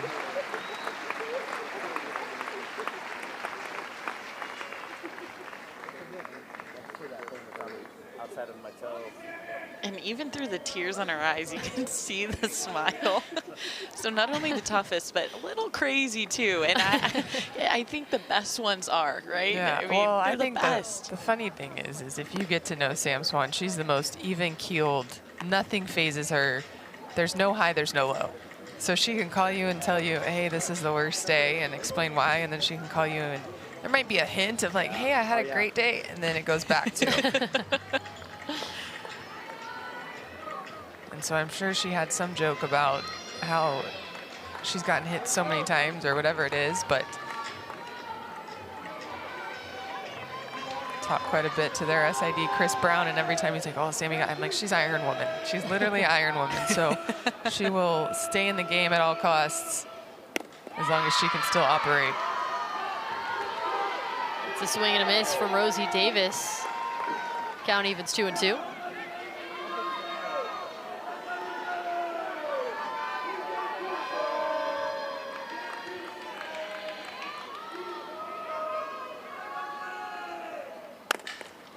It on the ground, third base side, and Shep can't rein it in. Cowgirls with a leadoff base runner. Second inning tonight. Well, Rosie Davis turns on this pitch, and it's almost just a worm burner. It stays down, rolls right up Shep. You could see how much spin there was. Even after it bounced out of the glove of Shep, it was still spinning, almost rolled to shortstop and then rolled back over to third. And you had mentioned, Kat, too, that Shep is primarily a catcher over at third base. Yeah, they had some injuries and rotating quite a few people at third, and then eventually settled on trying the two catchers there. And both Shep and Swan played a couple of games at third, and eventually they settled on Shep being over there at the hot corner and Swan still sticking behind the dish. Donald couldn't hold it back, the barrel of the bat. Down quickly 0-2.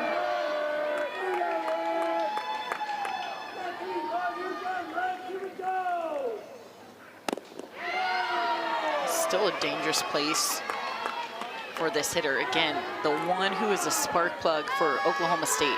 If she goes, they follow behind her, and she had a double her last at bat. Now you have a runner on.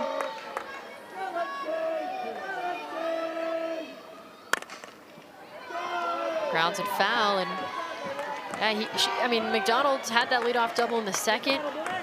Scored an RBI single from Audrey Schneidmiller. Interesting enough, she took that double left center, and they're still continuing to pitch her on the outer half. I will say, though, since that break with Swan going down, Lupe's drop has a little bit more of a downtick to it the last couple pitches.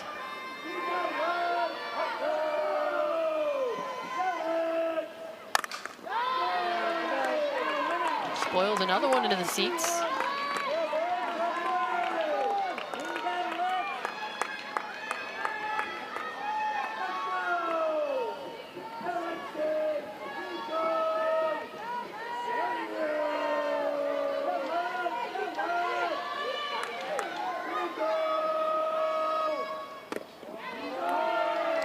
McDonald's feet placement here in the box as well. She's not towing up on that chalk line, even though she's gotten all the way. She knows that Lupe, she can go inside or outside. So you can tell she's trying to stay pretty neutral, not allowing herself to be drawn into that trap of away, away, away, and then coming in.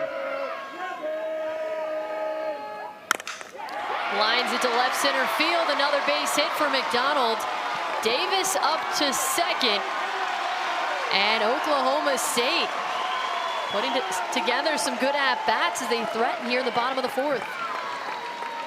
That's a problem with staying on one side. That's her 7th pitch of the at-bat that she got the hit on. All 7 of those pitches on the outer half. She is such a great hitter. She's gonna make that adjustment, whether she toes up on the line or not. You can see her side angle, and she just stays through it. Doesn't try to do too much, doesn't try to pull off of it. Well, it's similar to what Oklahoma State did to Ruby Malin, right? She was staying all one side. They simplified their swings and just tried to drive singles up the middle. You have to, as a pitcher, be able to show, even if you're not going to throw it a lot, you have to be able to go on the inner half for them to respect it. And in that situation, you knew McDonald was fouling it off. She was getting her timing out there. Bust her in, even for a show me, to force her to lean back a little bit. When I was with the national team, our coach kept a tally of how many times we moved the head or the feet. Like, throw inside that you make them move a little bit because it makes them uncomfortable. And it's not throwing at them. It's just how fast or how often can you get in there to where you surprise them. Like that pitch right there, and you can see the nod from Loopy, because that's exactly what she wants, is you as a hitter to feel that inside pitch.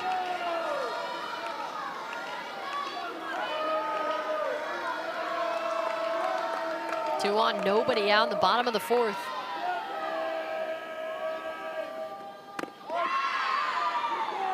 Inside for a called strike 2.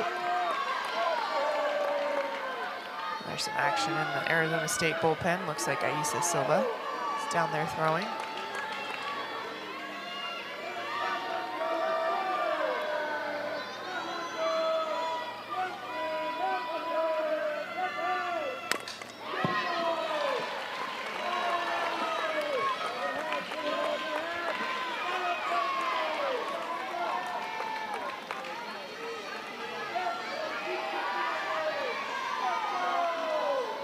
Not only would that be a different look, but also a different side of arm. Silva being a lefty.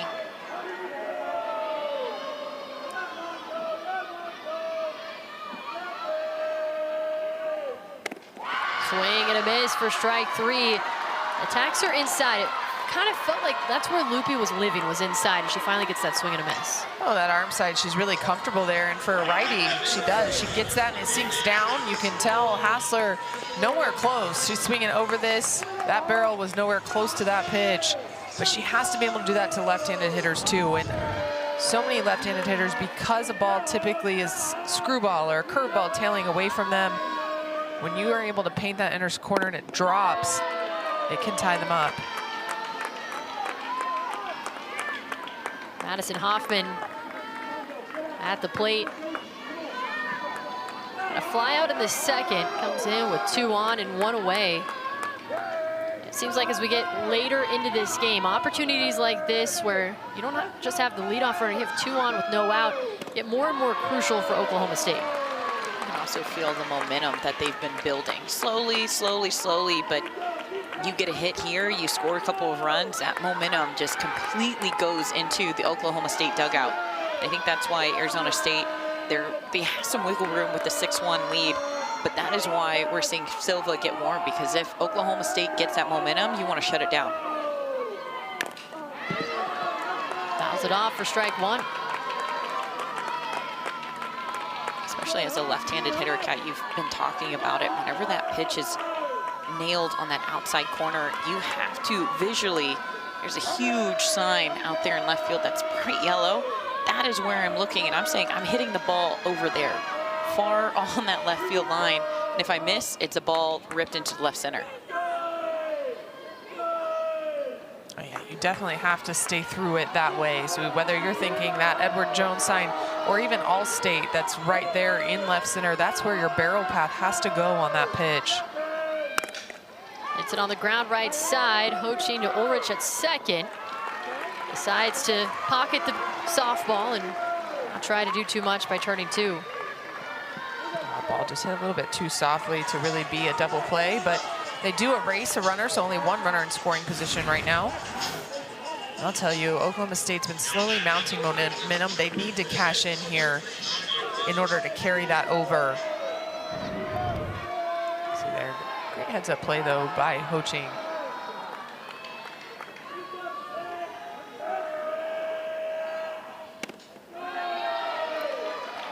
Schneidmiller had the RBI single in the second inning.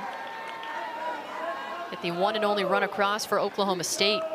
Continue to trail 6-1. And for Arizona State, it was just a big second inning with 6 runs.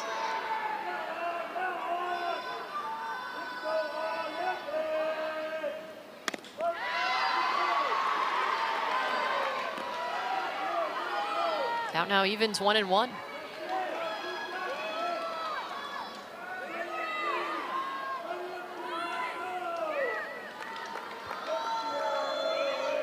Defense for ASU playing deep, looking for that double play ball. Check swing. They're going to say she went around. Strike 2. And the It's interesting. We have seen so many teams be successful attacking early in the count. We talked about it in round one. Baylor was attacking early in the count, putting a lot of balls in play against Nyjah Kennedy. Oklahoma State did yesterday. Arizona State has.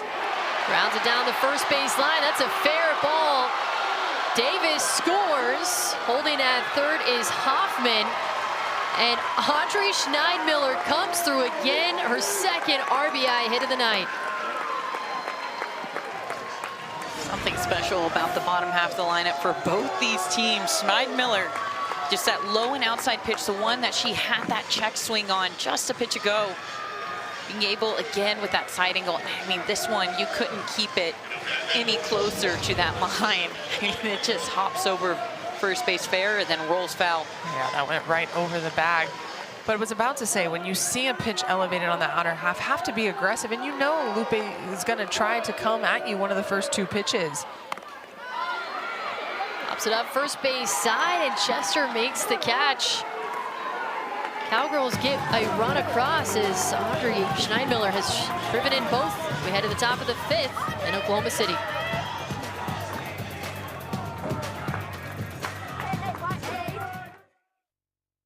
The main obstacle has been the same throughout my life is you're not big enough, you're not fast enough, you're not strong enough. And so just kind of having that chip on my shoulder of like, all right, head first down some ice, that's the way we're gonna go. Working with KRT Athletic Muscle Cream has helped me improve every aspect of my physicality. So being able to have my muscle, my joints, and my tendons healthy, not cramp up, and be ready to achieve the extra reps, because those extra reps are what's gonna make the difference between a medal and a non-medal. Hell of a good. Seriously? No hell of a good dip?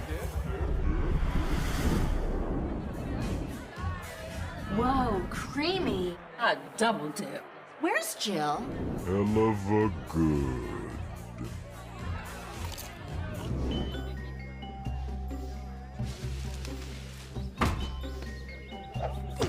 It's not a party without hell of a good. Hell of a good. Hello? Join me as I take a deep dive into the least insulted ticketing app in history, SeatGeek. Did SeatGeek invent the ticket? No, but we do make them work. Drum roll, please. Ooh, how do I use the seat view feature? It shows seats with a pole blocking the view. Don't buy those. What if I want to sit behind a pole? Buy those. Join me as I bore you to death with a series of interviews about a ticketing app that just does what it's supposed to do.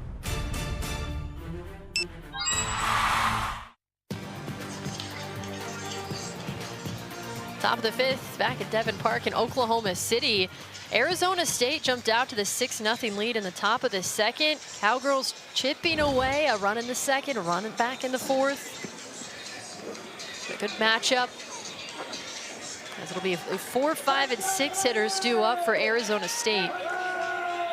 It's Riley Crandall who came in relief Ruby Malin in the second, and she's been phenomenal. What really stood out to me is the errors, the hits. Arizona State, they had 6. Oklahoma State, they have 5, but 3 errors on Oklahoma State's part. And Arizona State had the runners on whenever those errors were committed, and they just took full advantage. And since then, Crandall has been able to feed her defense a lot of ground balls, keep it in the infield, or pop-ups in the outfield where her outfielders aren't having to handle and deal with that wet grass. First pitch to Shep is grounded to Davis at third, throws to first. 1 pitch, 1 out to begin the top of the fifth. And there's, we're talking about a ground ball in the infield that your defense can handle.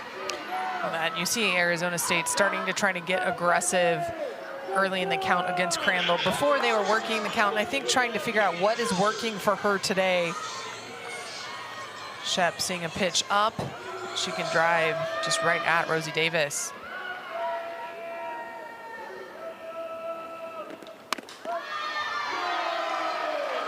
Chester takes the first pitch for a strike, low and away. Chester started that top of the second, leading off with a single.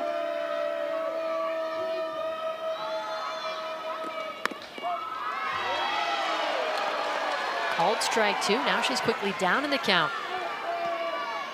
I like that pitch. That's the pitch. You and I were talking before the game just about the plate and pitch calling and the strike zone, but that pitch clipped the corner in my opinion, and it wasn't too far off. You heard fans complaining, but it was a nice curveball by Crandall. And that pitch just before was also called, and it was in that same location. So as a hitter, you get that call twice, you have to protect.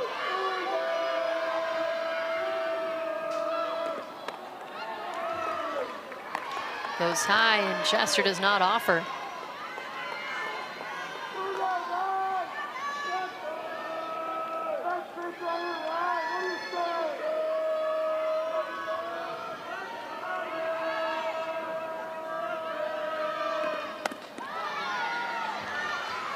And the patience now for Chester, works the count full. Well, the last two pitches, 2 pitches ago was definitely supposed to be a rise ball. See if she can get her to chase up and out after throwing the curveball, but she didn't even bite. So that last one, kind of a waste pitch and not what you want to do in a full count. Or lines it down the left field line, bounces up in the corner, and Chester's aboard with a 1-out single.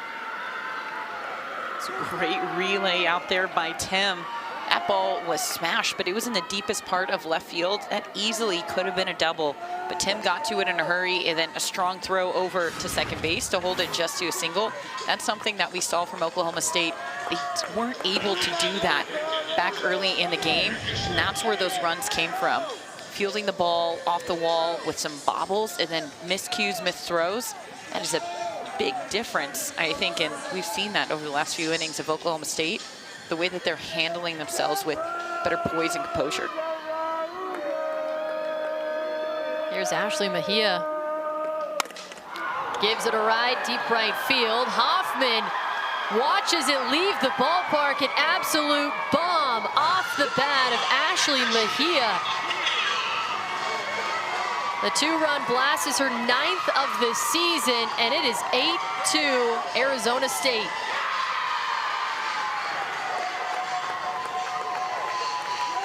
Big slam right there from Mejia. Arizona State, that's their 29th multi-hit or multi-home run game this season. She took this inside pitch that was elevated. It wasn't high enough for that barrel to have to go up and chase after. And whenever you swing as hard as Mejia does, if you make contact, that ball is gone deep into the night. Rolled all the way. And now it is Avila who lines it down the left field line, and the hits just keep on coming now by Arizona State. 3 consecutive hits. As a coach, Acuna. I see 3 consecutive hits like that, I'm automatically thinking, okay, either we need to call timeout, reset, or I need to send an arm to the bullpen, get warm, because as Arizona State has shown, they get hot in a hurry. Well, they get hot, they feed off each other, and we talked about that, the way they play, kind of Sandlot-like, and so it's that constant energy and consecutiveness of passing the bat as Brooklyn Ulrich goes yard. She's done it again. 2-run blast for Ulrich. 10-2 Arizona State.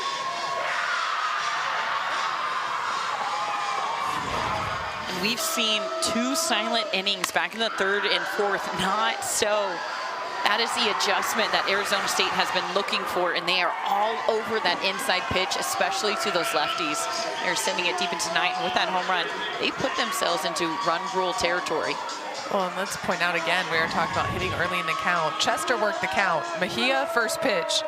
Acuna, first pitch. Brooke Ulrich, first pitch. They know what they're looking for, and Riley Crandall's throwing it. They made the adjustment, and on the flip side, you have to start pitching different.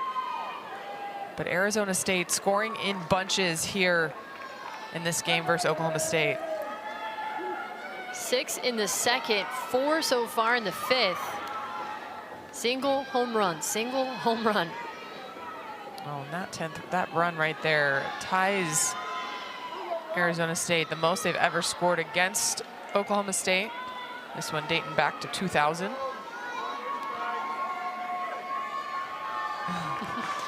Event staff busy. 2 different sets of parents get home run balls. Well, hey, you hit them that close to each other, you get to hand off 2 right away. Saves you a trip. Yeah, you didn't have to go get one, come back, go get one, come back. See, Ashley Mejia's family getting her first home run ball of the tournament. And they're watching it on replay. You can see on their phone right there. They're loving it.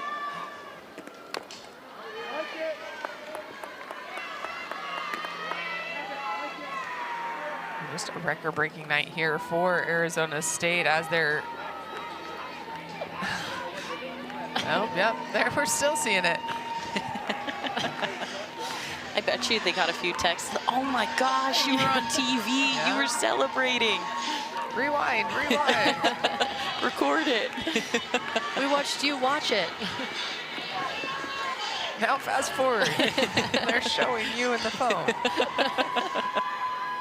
That's my phone. Another foul ball for Ho Ching.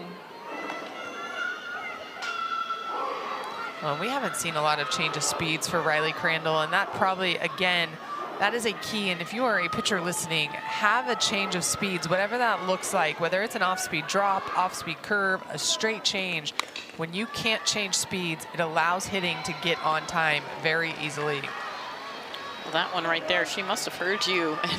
And off speed feeds it to her defense. The only other time that we've really seen it was that strikeout pitch. Yeah. And it's her lone strikeout on the night. Back to the top of the order now with Tanya Windle. 3-run homer in the second.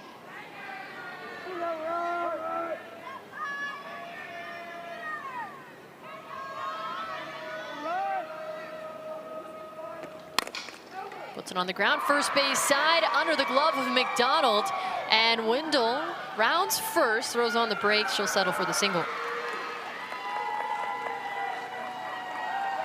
I also have to point out again, it's a bottom half of the lineup that has been so productive for Arizona State, scoring a ton of runs.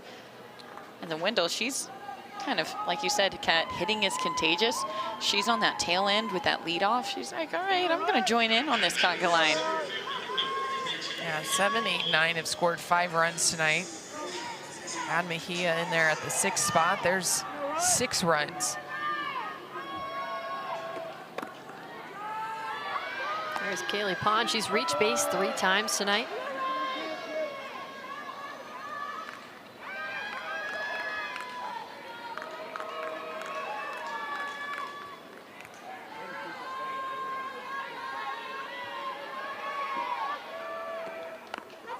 This is inside, and Pond gets hit by the pitch. You can hear her up here saying, let's go. Some excitement to being hit by a pitch. Well, it passes the bat, and it passes the bat to Sam Swan, one of your hottest hitters, and despite being just 1 for 3 on the night, has barreled up 2 different balls. In fact, go back to the 2nd inning, that double she hit, that put Sam Swan atop the leaderboard for doubles in a single season for an Arizona State hitter. 20th of the year, broke a tie with Caitlin Cochran, who played around my time, and Yanni Acuna from 2022. So now sitting lone for the single season record in doubles. Also the 9th batter to come to the plate in this inning. Sun Devils batted around in the 2nd.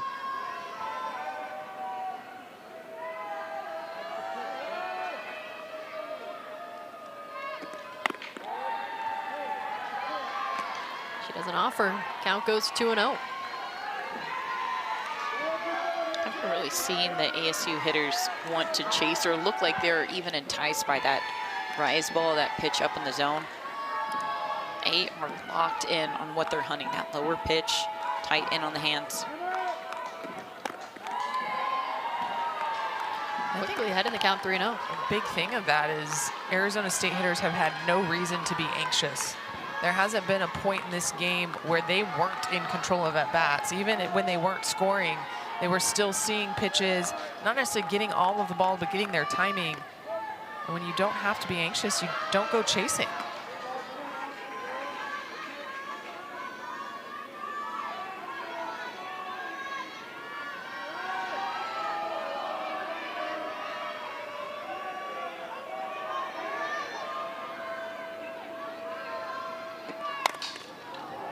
Sends it high to left center field. Austin moving over, now comes in and makes the catch. But 4 more runs come across for Arizona State in the top of the 5th. It's a 2-run blast by Ashley Mejia. And then 2 batters later, it was a 2-run homer by Brooklyn Ulrich. And at the bottom of the 5th, 10-2 Arizona State.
Back here at Devon Park in Oklahoma City, Oklahoma State trailing Arizona State 10-2, and it's been 2 big innings for the Sun Devils. 6 runs in the 2nd, and they score 4 more in the top of the 5th. J.L. Austin will lead things off.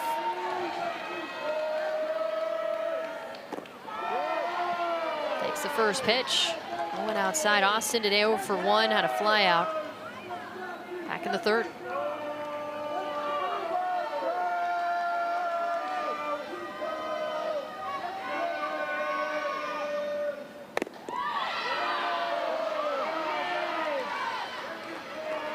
Lupi is still in the circle. He's given up 2 runs, and it's been 2 RBI singles from Andre Schneidmiller. Well, right now your team has an 8-run lead, and granted, yes, run mill territory, and you are thinking about that, but you have to go right at a hitter. Even if Austin was able to get a hold of one, it's a solo shot. Don't try to be too fine in moments like this. You trust your stuff, go at a hitter, trust your defense. Thought that was ball 4. She was ready to toss the bat. Well, Sam Swan did a good job getting under that one, bringing that back up knee height. One advantage for Arizona State. Sam Swan, a lot of experience with drop ball pitchers in her career, but has played tandem with Kinsey Brown, who goes up and down in the zone. Austin sends it to left field. It's caught by Acuna for the first down, the bottom of the 5th. Right now, Oklahoma State, they're just chasing 1. They get 1 run, they get to extend their game, they get to extend into the rest of the 6th and the 7th. Like you said, Kat, if you're trying to overswing, try to do it in 1 swing. Oftentimes, that doesn't result well for hitters. Right now, you're going to want to be attacking the way that you were just last inning. 3 hard hits, they were getting on top of Lupi.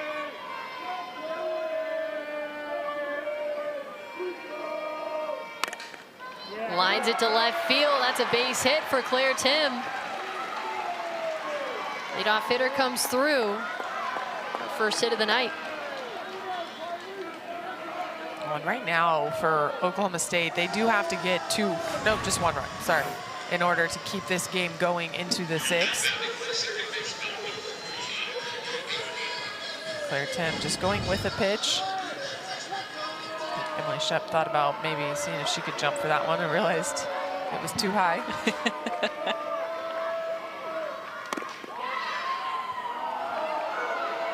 Godwin had a single in the first inning.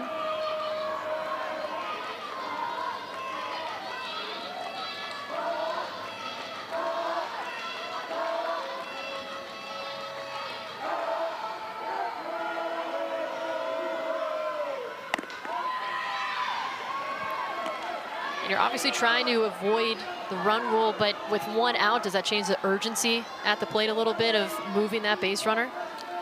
Well, it's not necessarily moving her because you have 1 out, so you're not trying to necessarily force her into scoring position, but you are trying to get consecutive quality at bats in order to put 2 on, so then at least somebody's in scoring position with 1 out.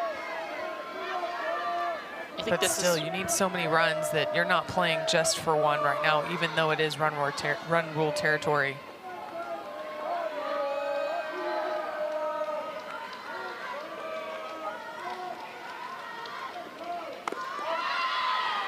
I think this is where a lot of hitters fall into that trap of feeling the urgency. There shouldn't be urgency, right? If you're a hitter, we talked about the little things. If you're a hitter, you're taking this at bat for an at bat. You're not taking it for, I have to do this because then that will tie the game and that'll move the runner over. That's when you fall into trouble. Lines it to right center field, another base hit as Mejia slides over the softball, loses it. Rounding third, coming home to score is Claire Tim. And the Cowgirls get the run they needed in the bottom of the 5th. And that's exactly what she did there on that swing. Godwin, she was just taking the ball where it was pitched on the outside half of the corner of the plate. And she's not trying to do too much, but both hits so far this inning, the hitters have gotten underneath it, which we haven't seen as much from Oklahoma State. And then we talk about the grass being wet. You can see losing her feet over there in right field. And from there, it's go, go, go. Gajewski sending it full send because he knows what's on the line. If you get that run across the board, you now have another chance, another opportunity. And you can tell Ashley Mejia was ready to cut it off to keep.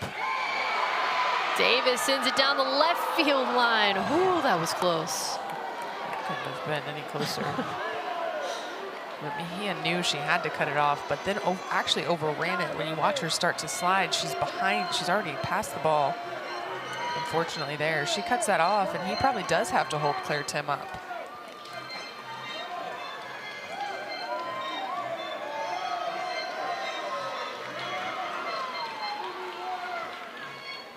RBI double for Carly Godwin.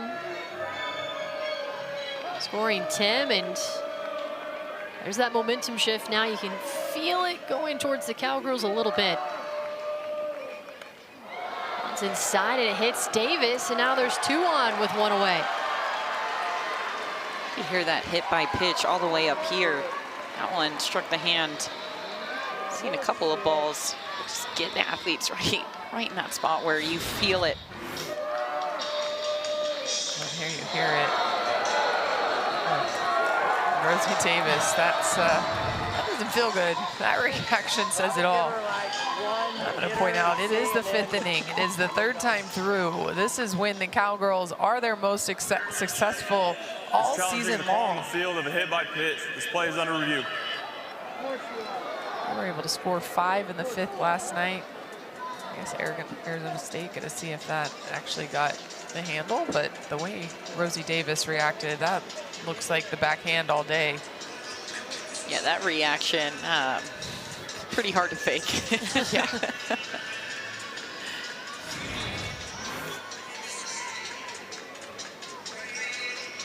Take another look at it. And you can see the ball completely change direction. That's your biggest key whenever you're looking to see if the ball hit somebody or not.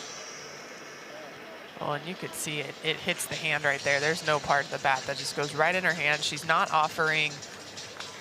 Have to believe that this is going to be confirmed.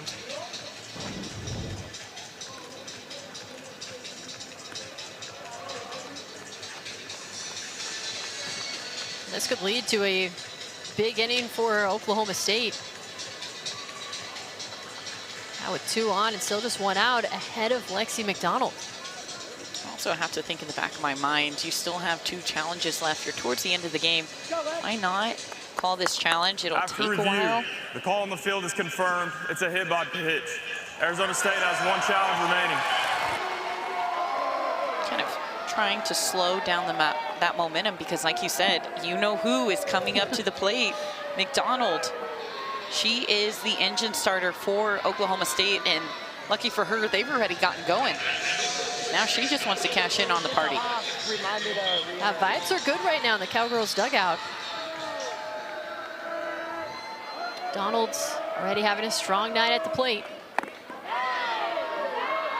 Attacks her inside for ball 1. Well, you see now Mika Lupi going to the inner half. She's been throwing arm side. We've seen her occasionally show inside, but now trying to really challenge these Oklahoma State hitters on the inner half. Twice she's gone on the outer half, and twice McDonald has beaten her there. Only makes sense that she would go on the inner half, but like we just saw, I think it's going to be a back and forth, but I think she's going to try and finish her on that inside half. And if I'm McDonald, I'm sitting inside as a lefty.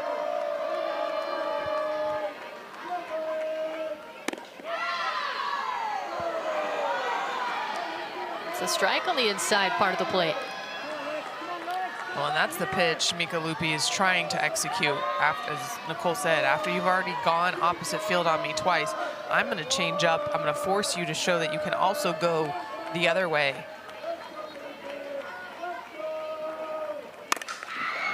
Sends it to the opposite field again. Tracked down by Acuna. Coming home to score now is Godwin as the ball gets loose in the infield. Oklahoma State keeps rolling in the bottom of the 5th.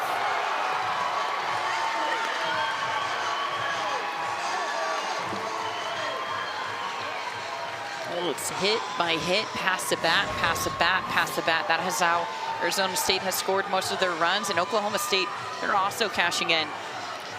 Well, again, third hit to left center for Lexi McDonald. At some point, you have to make the adjustment and not allow her to continue to be the one to beat you and get Oklahoma State riled up.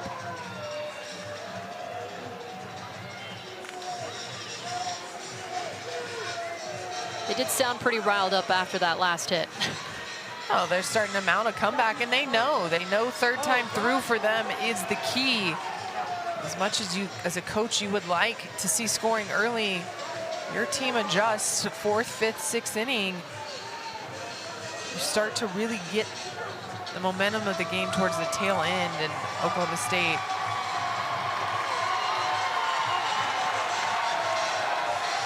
they're mounting the comeback. With a pinch runner, Lexi McDonald's running in, and the crowd is going crazy. They're going out to meet her outside of the dugout.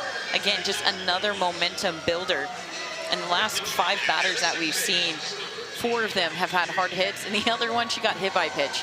So I think that it's safe to say Oklahoma State, Kenny Gajewski talking about that adjustment. Getting those hard hits, you're just not falling. They've definitely made that adjustment. Libby J.Hughes in at second as the pinch runner. Okay, you talked about that middle part of the game, and this is where they scored the majority of their runs. It's really the 4th and 5th inning. Coming into the tournament, they had outscored opponents 91-37 in the 4th and 5th innings combined.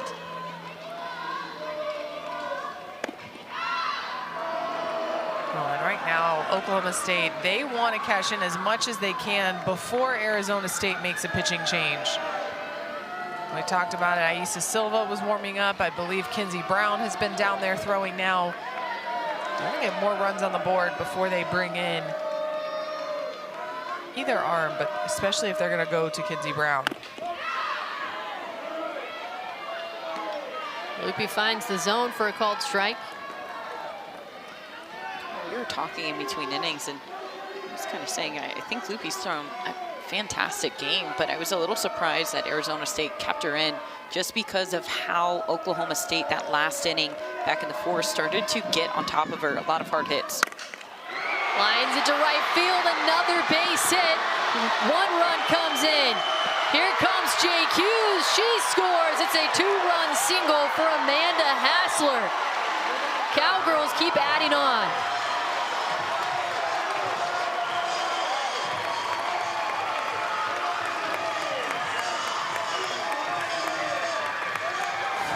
energy completely in the dugout for Oklahoma State. This is a pitch that is low and away. And again, Oklahoma State has done such a good job of adjusting to what they've been getting all game long, trying to get underneath it, trying to pop up that low and away pitch. And they have been so successful. This one drives in 2. And we will have a new pitcher come in for Arizona State here in the bottom of the 5th. Oklahoma State have put up 4 runs. A pitcher coming in after this.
Bottom of the 5th, and a new pitcher for the Sun Devils. Asa Silva, the senior, will take over. Oklahoma State has put up 4 runs here in the bottom of the 5th inning. And right now, they have all the momentum. They threaten for more with a runner at first and 1 away. We talked about how hard it is to do the little things right all throughout. I want to say, not just a season, but a game. You're in a position where you're in run-roll territory. You get 3 outs, and you're walking into that championship game tomorrow against Texas Tech for Arizona State. And then just a couple of missed pitches, a few errors, and all of a sudden, the feeling is a little bit tighter than it was whenever you started this inning.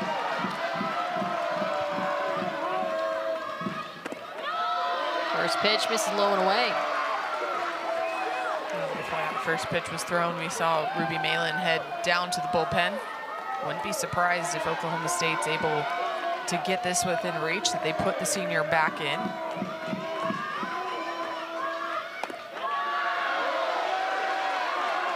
Early 2-0 count for Hoffman.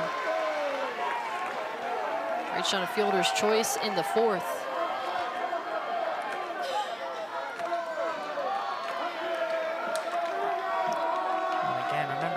Starting her 2nd game in the outfield. Tina Warsop, normally playing in the outfield for Oklahoma State.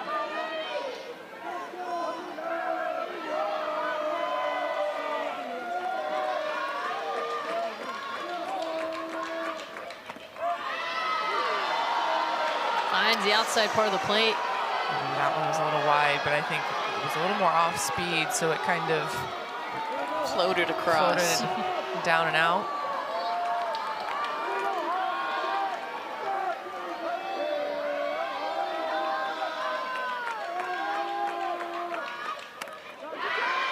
How's this one back?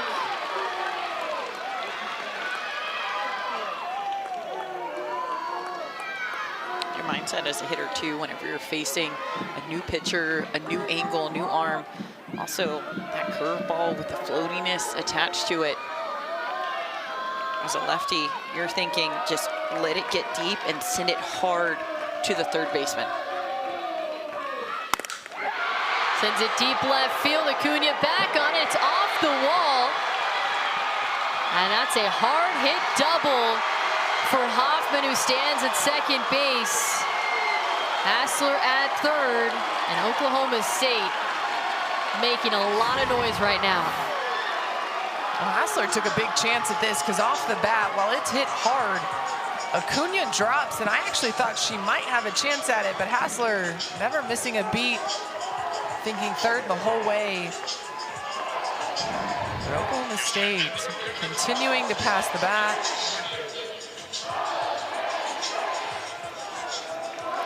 I think it's safe to say the parents of Oklahoma State, they're up, they're loud, they're rowdy. We got to see Arizona State parents. Now we're getting to see Oklahoma State. Yeah, the dad's over there leading the charge.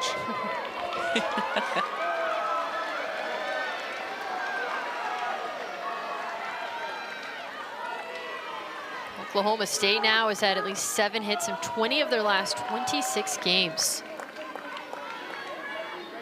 They now have 10 after that double by Hoffman.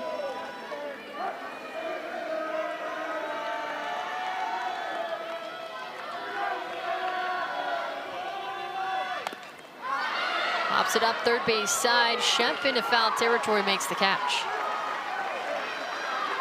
Oh, much needed out there for Arizona State. And again, against another hot hitter, Audrey Schneidmiller, 2 for 2 with RBIs tonight. Able to retire the right-handed hitter. That was 6 unanswered hitters in a row, and that can feel really deflating to a defense, to a pitching staff. So if you're able to kind of create a stop, put a lull to it. Yeah, we talked about it earlier in the game when Oklahoma State was giving up all the runs. And even the one out that they needed to make was so hard hit that the defense was sped up. It went right between the legs of Aubrey Jones. But that one, an easy out for the defense to then record and now take a little bit of a break.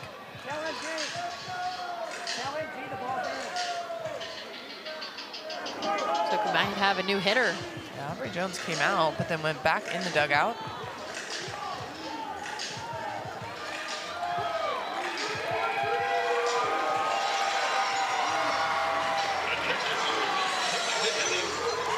Montgomery Henderson now at the plate.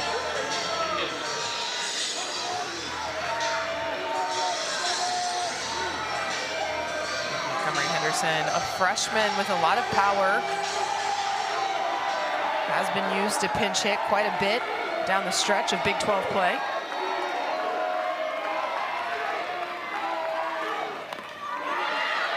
Swings at the first offering and fouls it back. I like the aggressiveness of Henderson coming in, knowing her job is to find a way to get a hit, but getting a swing off. Even if you don't square it up, you get some timing by being able to get your swing off and see exactly where you missed.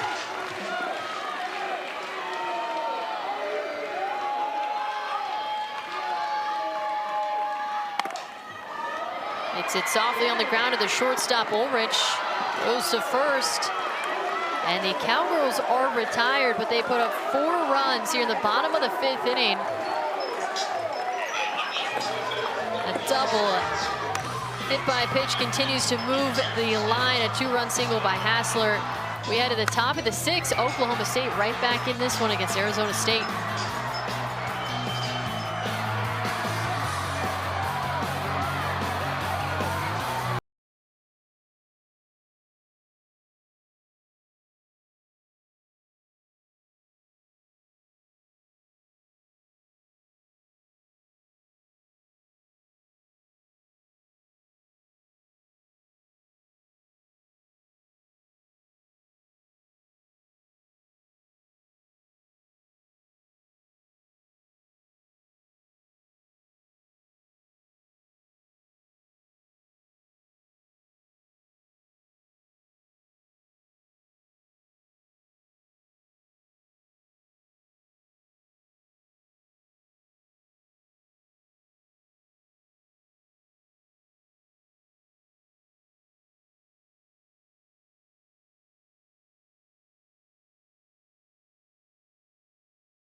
Top of the 6th inning back in Oklahoma City, and the Oklahoma State fans have a lot to dance about and be happy about as the Cowgirls were getting close to that run rule in the bottom of the 5th inning, and Arizona State left the door cracked open a little, and the Cowgirls busted through for 4 runs in the bottom of the 5th. Riley Crandall still in the circle here in the top of the 6th.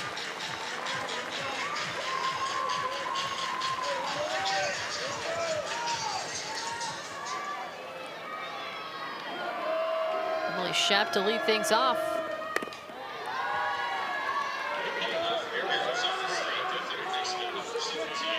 Oklahoma State really going to see if Crandall can get them here through the 6th. If they're able to score in the bottom of the 6th. Wouldn't be shocked that we see Ruby Malin. Shep slams it deep left field, and this one leaves the ballpark. Arizona State answers right back. We'll just continue to have the announcers jinx this weekend. That's the 4th homer of the night already for the Sun Devils.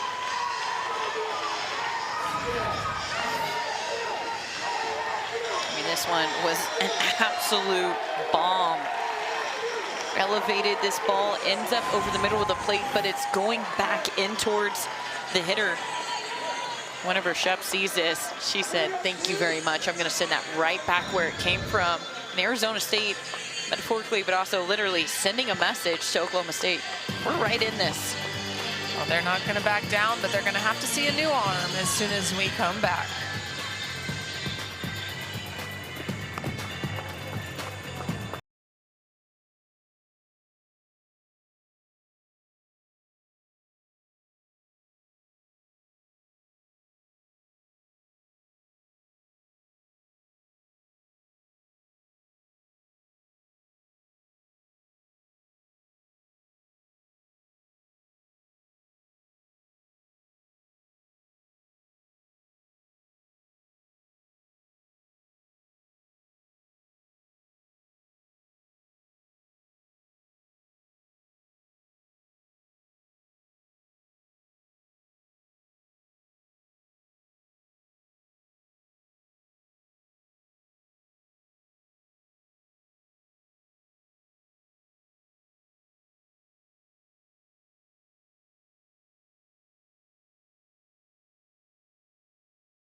Oklahoma State turns to the freshman Presley Downing. They're at the top of the 6th, and the 6th inning started off with a leadoff home run by Emily Shep, and seems like a good kind of statement back to Oklahoma State, who you had all the momentum in the ballpark with their 4-run bottom of the 5th.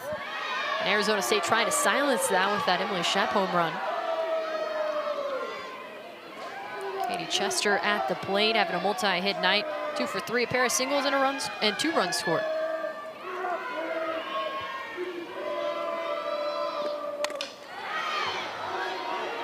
Sends a foul into the seats, count evens.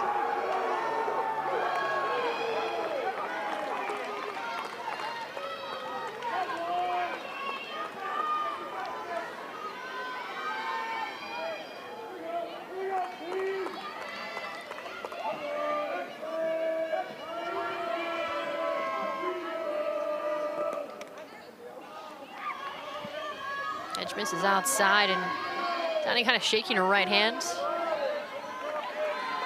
Probably trying to just get the feel again. But Downing gonna be similar. She's spots a fastball, uses a curveball, does have a changeup. She throws a little more often than Crandall. And will work up in the zone.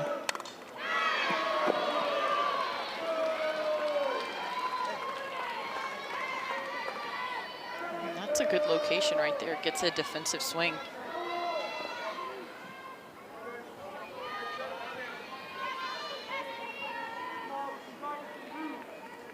I think the key for both teams is trying to figure out a way to keep the momentum. Right now, feels like it's hanging in the balance. A monster inning for Oklahoma State last half inning. And now she freezes Katie Chester with the strikeout. So the statement leadoff home run, and now a statement strikeout straight out of the bullpen. Well, Downing using her curveball here, and this splits that corner. A nice pitch by the righty.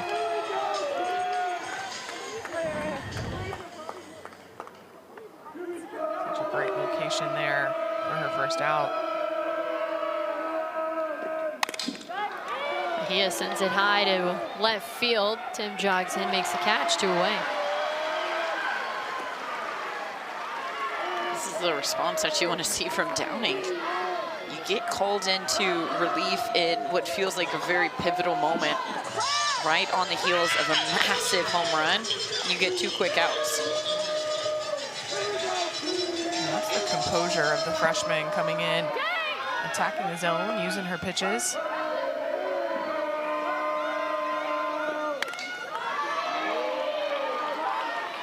Also, you get Mejia, who has had one of the 4 home runs tonight also. This is a danger zone. You're in the bottom half of that lineup. Cunha slices a couple foul and now quickly down in the count, 0-2.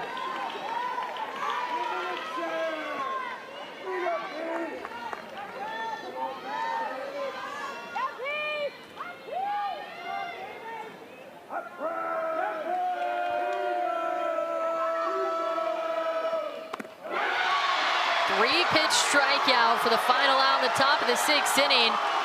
Presley Downing, the freshman, is fired up as we head to the bottom of the 6th. Started with a leadoff homer by Emily Shep, is on a strikeout at the bottom of the 6th here in Oklahoma City.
Bottom of the 6th inning back in Oklahoma City, and you see it there, the 4th and 5th innings are where the Cowgirls really have the success, but now still trailing. You got to find those late inning push now over the Sun Devils. It was the 3rd time through against Loopy that Oklahoma State timed her up, but you're not going to get 3 times through against Silva here, so you're going to have to learn from each other rather quickly and make the adjustment against the lefty. Pitch now misses high for ball 2. Also, with a new pitcher comes a new defensive setout. You can see how much room there is up the middle. Both those middles shaded towards those 5-6 and 4-3 hole.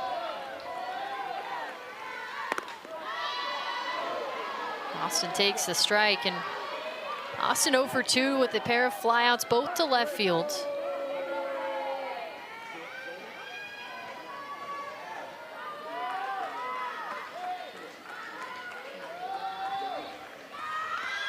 Puts down a bunt. What a beauty just in front of the plate, but Swan bare hands throws to first. That ball just stayed there. definitely caught Oklahoma State by surprise. You could tell those corners not ready to crash at all. They're even with the base as well, so even if they were ready to crash. So as a base runner, or excuse me, as a hitter, you want to be able to give yourself a little bit more wiggle room when they're that far back. Take that ball out of the catcher's hands, make that defense have a great on-the-run throw, have a play. Yeah, a couple more feet out in front. Sam Swan, one has to move, but as you mentioned, the corners don't have a play. It's the second play on a bunt we've seen this weekend, though, by Sam Swan. Saw one last night that thought Reagan Shockey was going to be safe easily, and Swan able to field it bare hand, make the throw, made it a close call.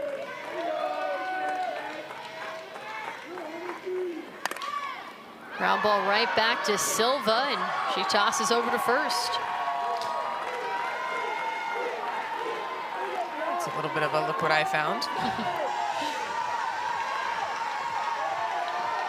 Sometimes those defenses, or excuse me, those ground balls get on you fast on the defensive side as a pitcher. May not hit hard, but all of a sudden it's scooped before you can ever get in a fielding position. Let's see this right at her, and gloves almost in between her legs behind her. And on the ground hard to Shep at third, throws to first. 3 up, 3 down with 3 consecutive ground balls as we head to the top of the 7th here in Oklahoma City. Arizona still out in front.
Top of the 7th back here at Devon Park, and what a fun game. And it seemed like it was just going to be Arizona State all night, but Oklahoma State has chipped away. They had that 4-run fifth.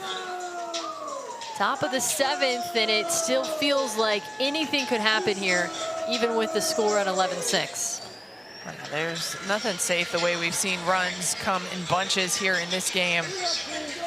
But Arizona State going to get a second look at Presley Downing, excuse me. She came in and she was so effective. 2 strikeouts, 3 up, 3 down. Can't ask more from your freshman, can't ask more from a pitcher trying to settle chaos. And Ulrich just continues to create chaos as she lines it in the left center field gap up to second, throws not in time. And Brooklyn Ulrich has her 3rd hit of the night, her 2nd for extra bases to lead off the top of the 7th. Oh, this is back-to-back games. This 3-hit night for Brooklyn Ulrich, 3 for 3 last night.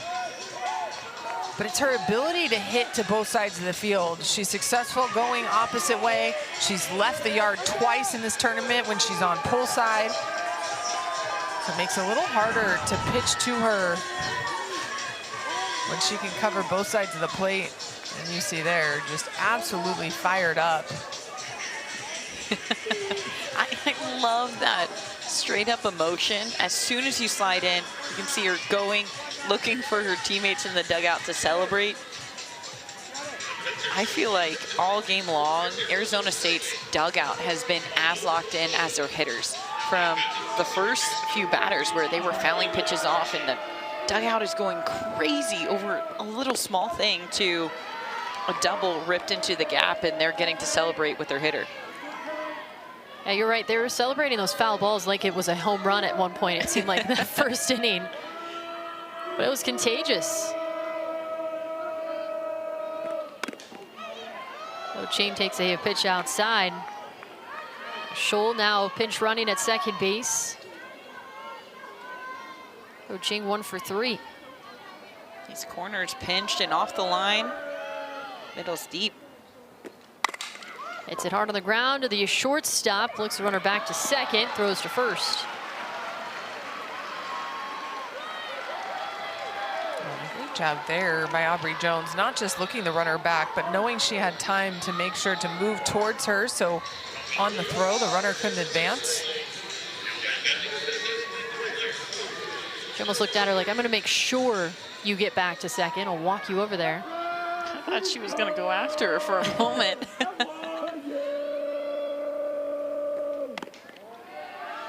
Now you're back to the top of the lineup with Tanya Wendell. Also having a multi-hit game with a 3-run blast in the second.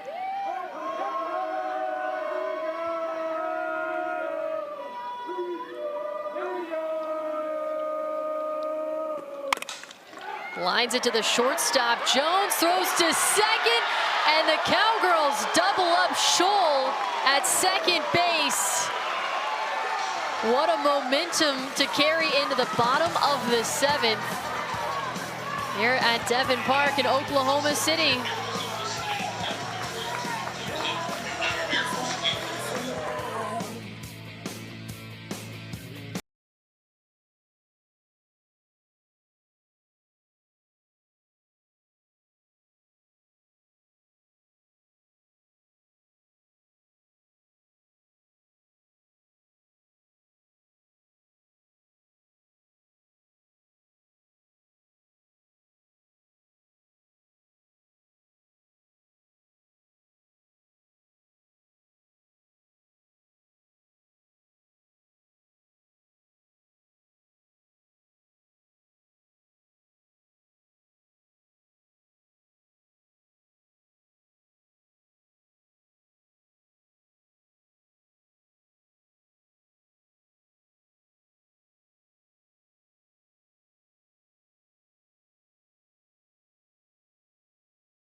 Bottom of the 7th, back at Devon Park, and Oklahoma State had a good momentum shift in the top of the 7th, ending the top of the inning with a double play.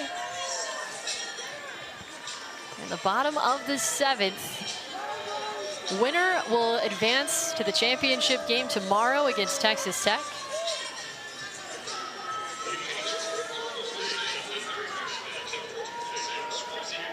Rosie Davis will lead things off against Asa Silva.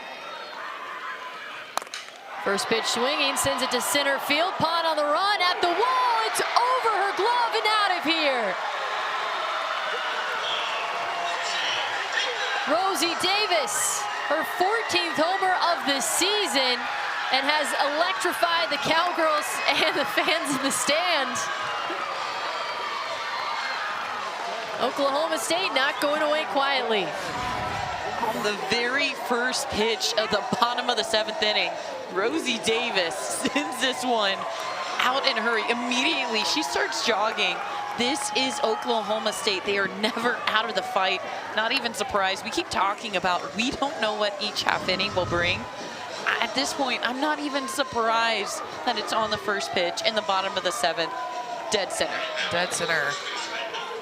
I think The jog might have been a little presumptuous as Kaylee Pond gave that a chase. Looked like she might actually be able to glove it. Pass is hit softly down the first base side. Chester takes it 3 unassisted. Pond was there, it looked like. Oh, and that fence out there is a lot taller than it looks from up here.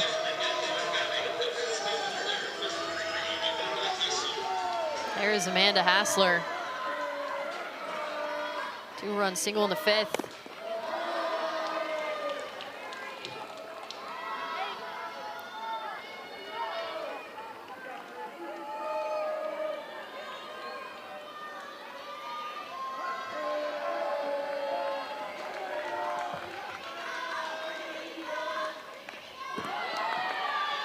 Check swing. Regardless of how this game goes, I'm looking at both of these teams, and on Sunday we're going to find out where each of them are going to go in the postseason. But I'm watching this game.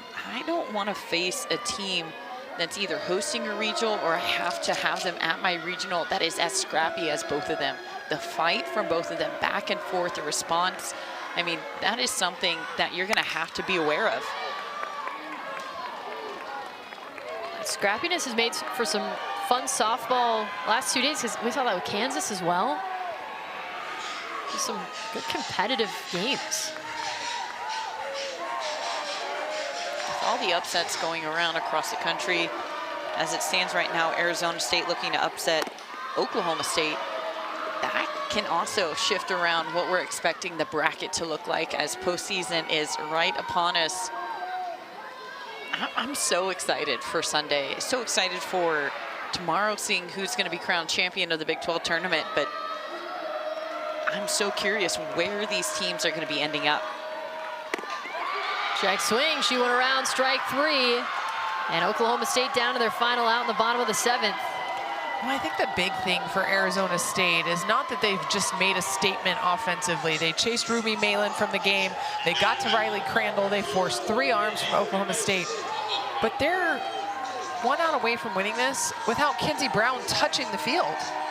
So if I'm looking at Arizona State possibly coming my regional, I'm going, oh no, like they're able to win ball games without their All-American in the circle.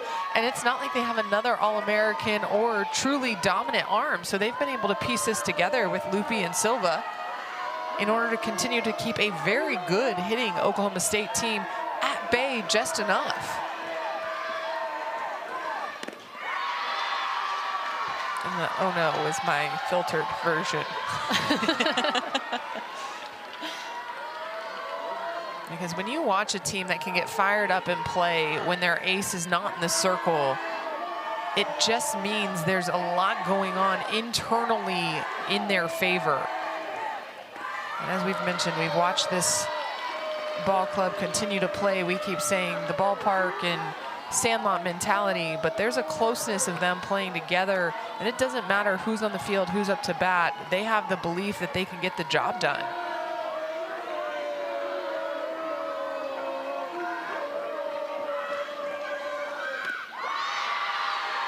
Two swings and misses.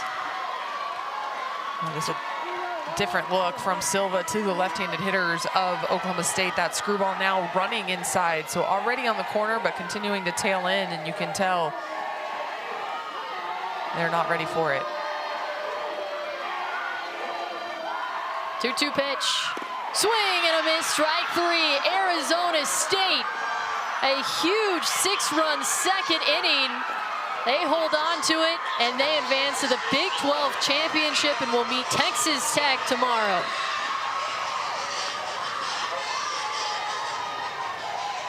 Well, big outing by Isa Silva in relief. Mika Lupi gave Arizona State what they needed in a start, but Silva coming in just giving up 1 double, 1 home run, but after that, a lot of weak outs and some strikeouts to close this game for the Sun Devils. To see, as you were talking about, Arizona State function together as a team, passing the bat, passing the ball in the mound. I love the fight that you saw from them. Oklahoma State, they're not an easy team to defeat right now. They are so hot, so it tells you how much of an effort it was as a team. I'm really looking forward to seeing some scrappy softball tomorrow. Texas Tech and Arizona State, count me in. Well, you have a fresh Nyjah Kennedy, a fresh Kinsey Brown. It'll be definitely an interesting matchup here for that Big 12 championship. Absolutely, and that will take place tomorrow back here in Oklahoma City. Arizona State will continue to celebrate. But pitching matchup alone, Kennedy and Brown will be worth this matchup, as Arizona State, will be taking some energy and saving it for tomorrow. But they will advance and watch the game back here. ESPN Plus, Texas Tech and Arizona State. And Arizona State holds on 11-7 over Oklahoma State. It'll be Texas Tech and Arizona State in the Big 12 championship game tomorrow back here in Oklahoma City.